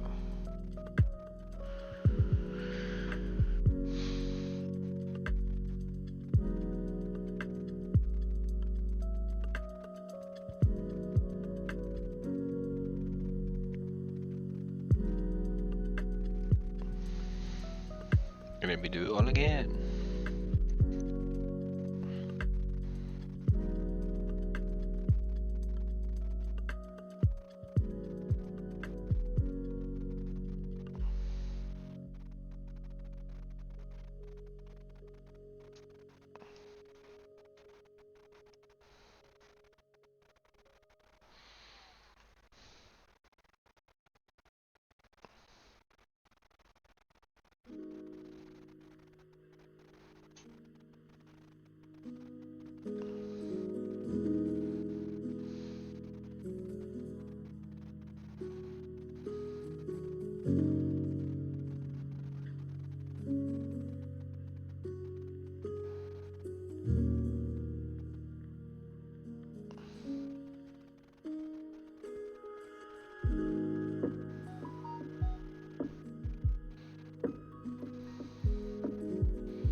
The steel done, and now we're going to highlight the damage on the bronze and the top bit as well here.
last one for the silver.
And now I'm going to put a brighter colour on the skin.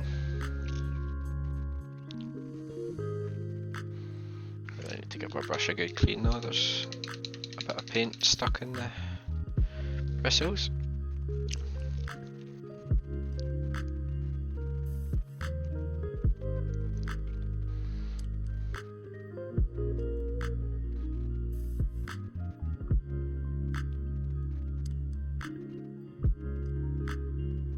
You can see on the palette that I've pretty much just used the Bugman's Glow and then the light flesh, dark flesh, which is actually a really light flesh, but and I've pretty much done all my skin tones through just mixing different amounts of these colours. Darker, starting with Bugman's Glow and being mostly Bugman's Glow, up towards dark flesh. And this is just going to go pretty much on the very raised parts of the model, like where it's facing basically upwards.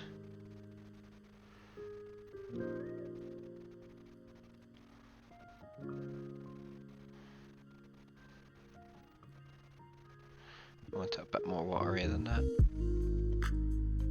Again, it's going to be more like a little glaze.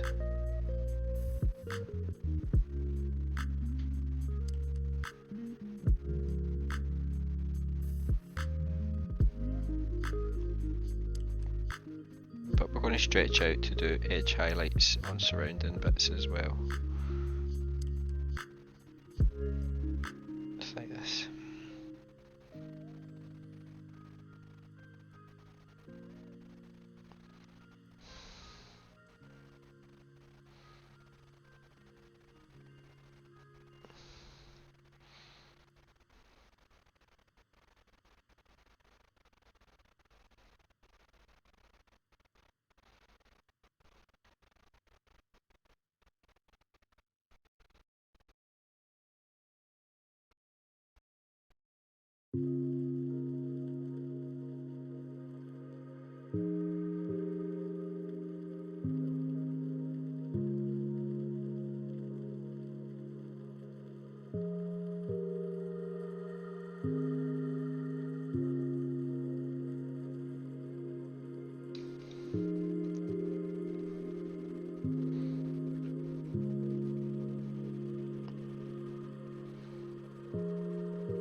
these are quite harsh highlights, but we're going to, as you probably guessed it, hit it with one last shade, and that'll bring them back down to.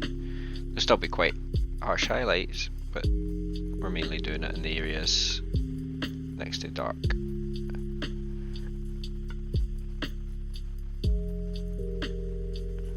You can see the wash at the top here is pulled quite badly, to the point that it's basically become black, so, which is not ideal. And that's why we try and stop our shades from pulling, because it just removes all the detail.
Right, time's getting on a bit, so I don't want to keep production line in these just for the stream's sake. So what I'm going to do is I've got two guys who have now got their skin done.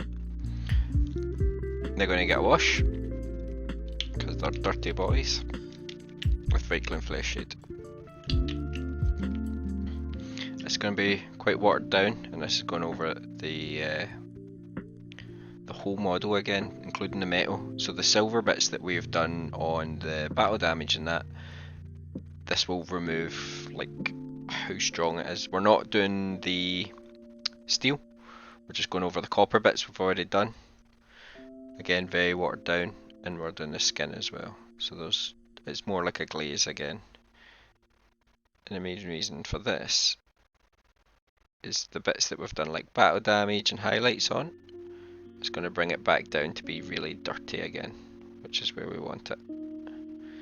Because these bits of armour are pretty much gubbed. There's hardly any. The areas inside where we've done any highlighting and where we've been pushing the wash the whole time some of the bits will be close to dark. And we're going to go over the face as well, the skin as well. To bring down that very harsh highlight that we just put on it.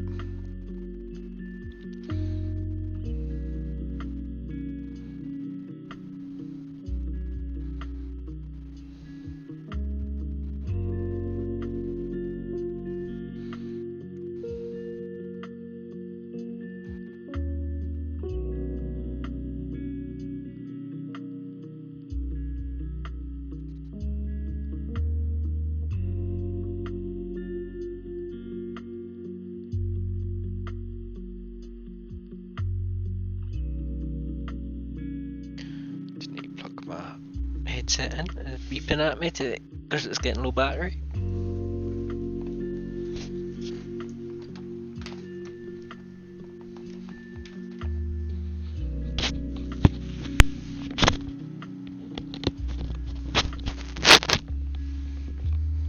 Okay.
That's drying, we're going to move on to the glow effect. So this is what we're putting in the chest and the eyes. So what I use is yellow fluorescent by Vallejo Mecha Colour, and I also add a bit of white into it as well. And I've actually got a kind of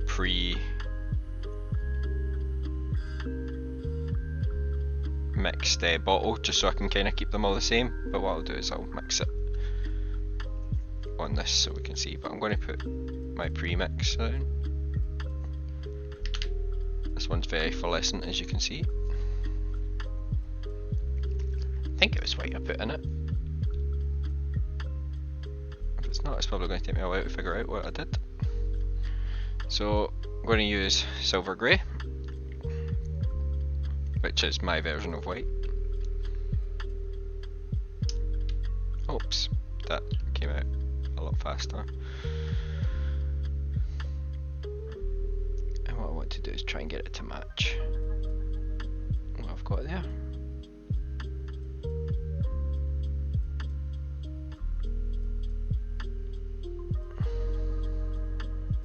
I really did make an arse of this, so I'm going to get some more of this and just take a bit at the bottom. You probably can't see this, but the bit I'm working on, my white just exploded, so I have far too much white. There we go.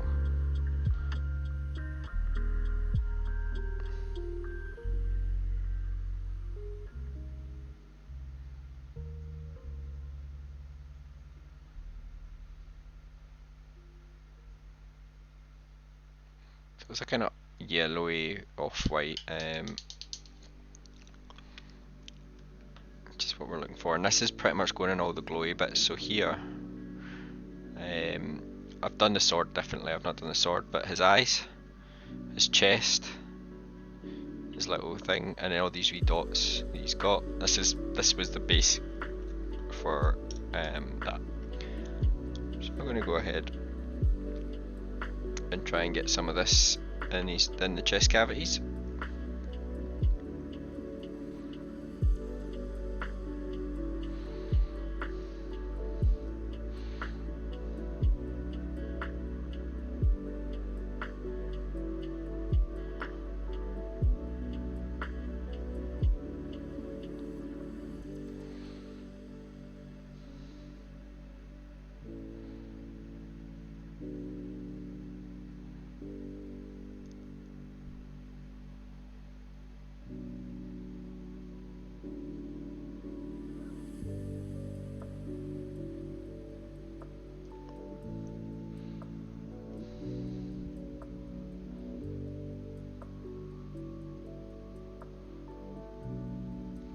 Yeah, I'm going to take most of the paint off the brush and just do the little symbol on his chest.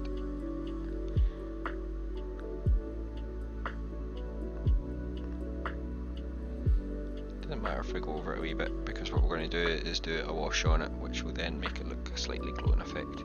He doesn't have any of the wee kind of ball-like things that the other one does. And his eyes are still slightly wet with wash in it, so we're going to leave that just now. This guy's got half of his chest covered with skin, so we've only got half the cavities to do. He's also got a bust cavity that's opened up, so we're going to paint it in the whole part of the busted bit.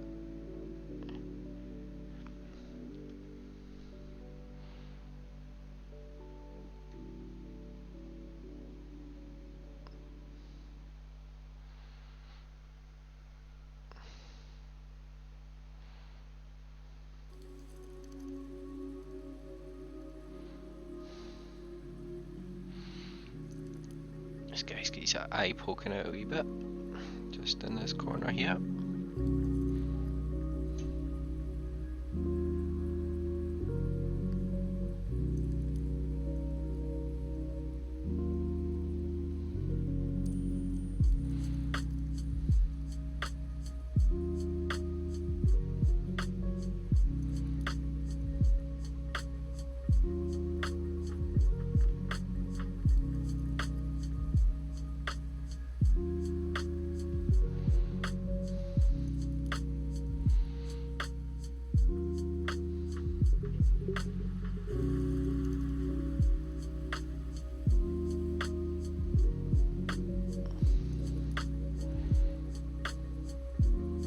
Okay, his eyes dried in.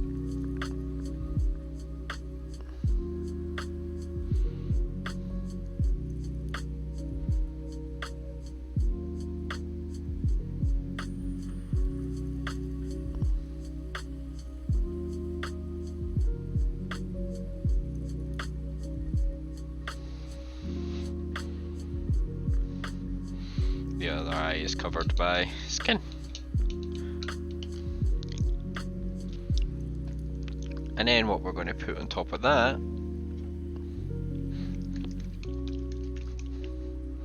now can't remember if I used a glaze or a contrast.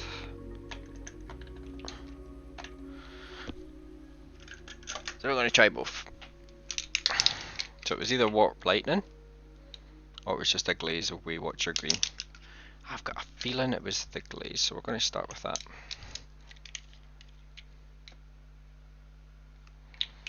Again, either or is probably pretty much the same result.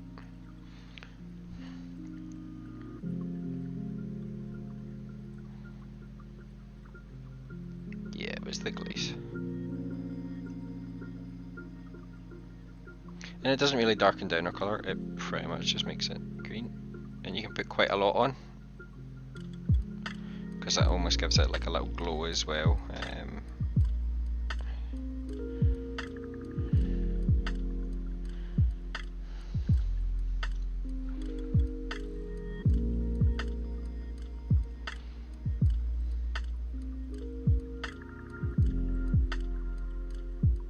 Oh, you do the wee chest symbol as well.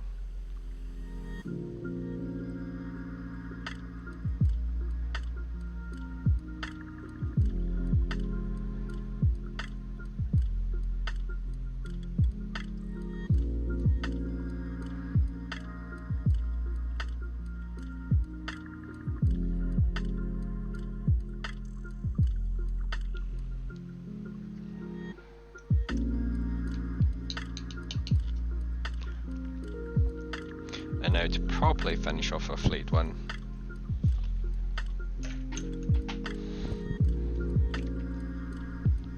Oh, I was going to use blood for the blood god, but I think it might be a dud.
Yeah, I think my blood for the blood god is done. Maybe if I put a little bit of airbrush thinner in it,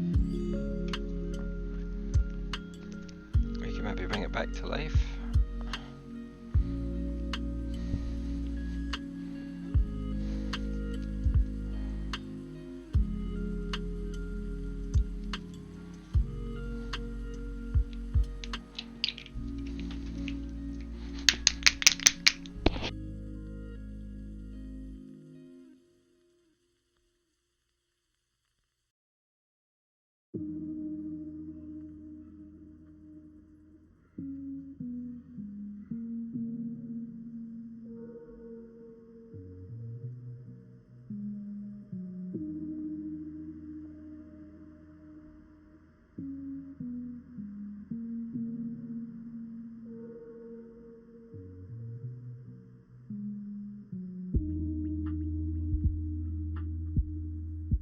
We got a little sad amount, but we can work with a sad amount.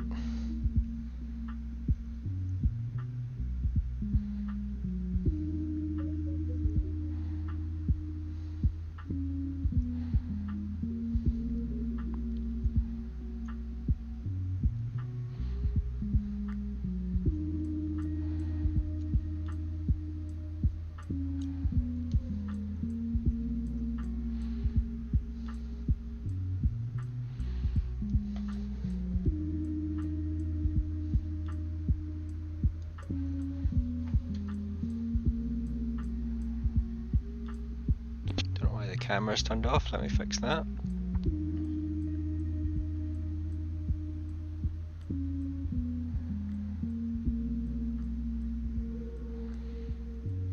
There we go.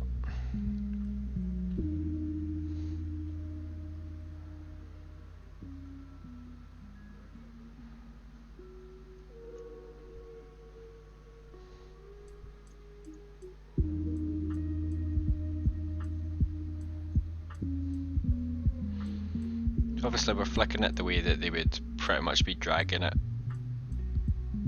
through someone's poor corpse. And I'm going to cover the skin with it as well, because obviously they have literally flayed someone's skin. I don't think they would really spend time cleaning it. Maybe I'm wrong.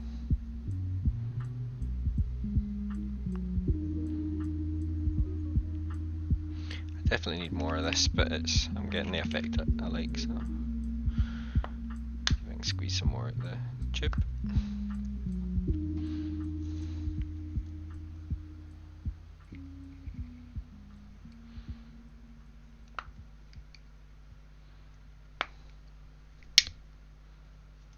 Yeah, I'm definitely going to buy some more of that though. It's definitely a great paint.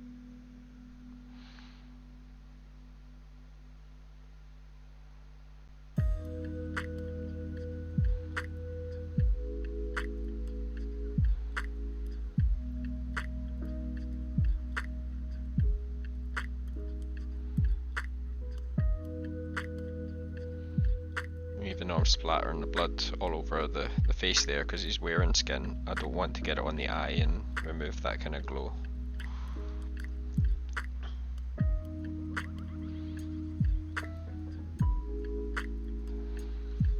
Same with the other one.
There we are.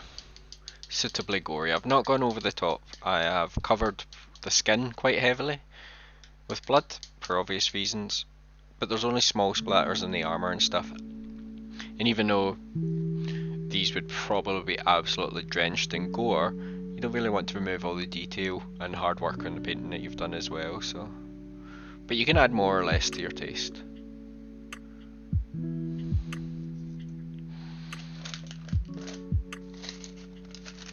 Move these lights, see if we can get a kind of better shot.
And there you go, apart from the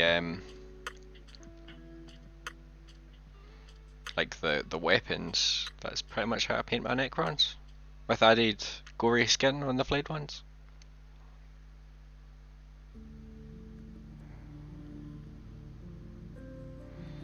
And again, while the models are quite nice, it's not until you really do the base where a model really stands out, looks finished. But we can maybe start doing some bases at some point. Still waiting on a couple of little bits to arrive, so I've ordered some wee things from Green Stuff World. Once that arrives, that's coming from Europe, but it should be next week. Then we can start having a look at bases and doing our bases, because like what I can do is I can base pretty much all my beastmen, or at least some of them. Maybe I could build one of the big diorama ones, which I've not really planned out yet, but yeah, see where the mood takes us.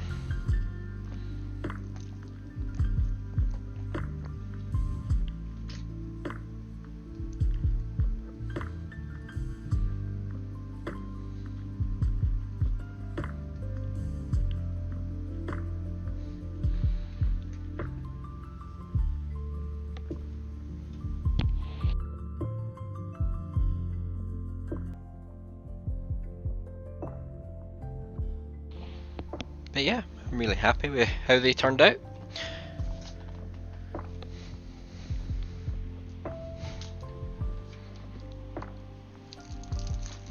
Thanks for tuning in, everyone, and I'll see you tomorrow.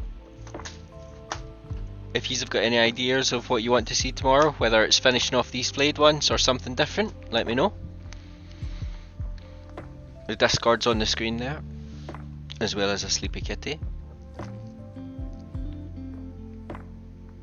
Oh, right on cue, boy.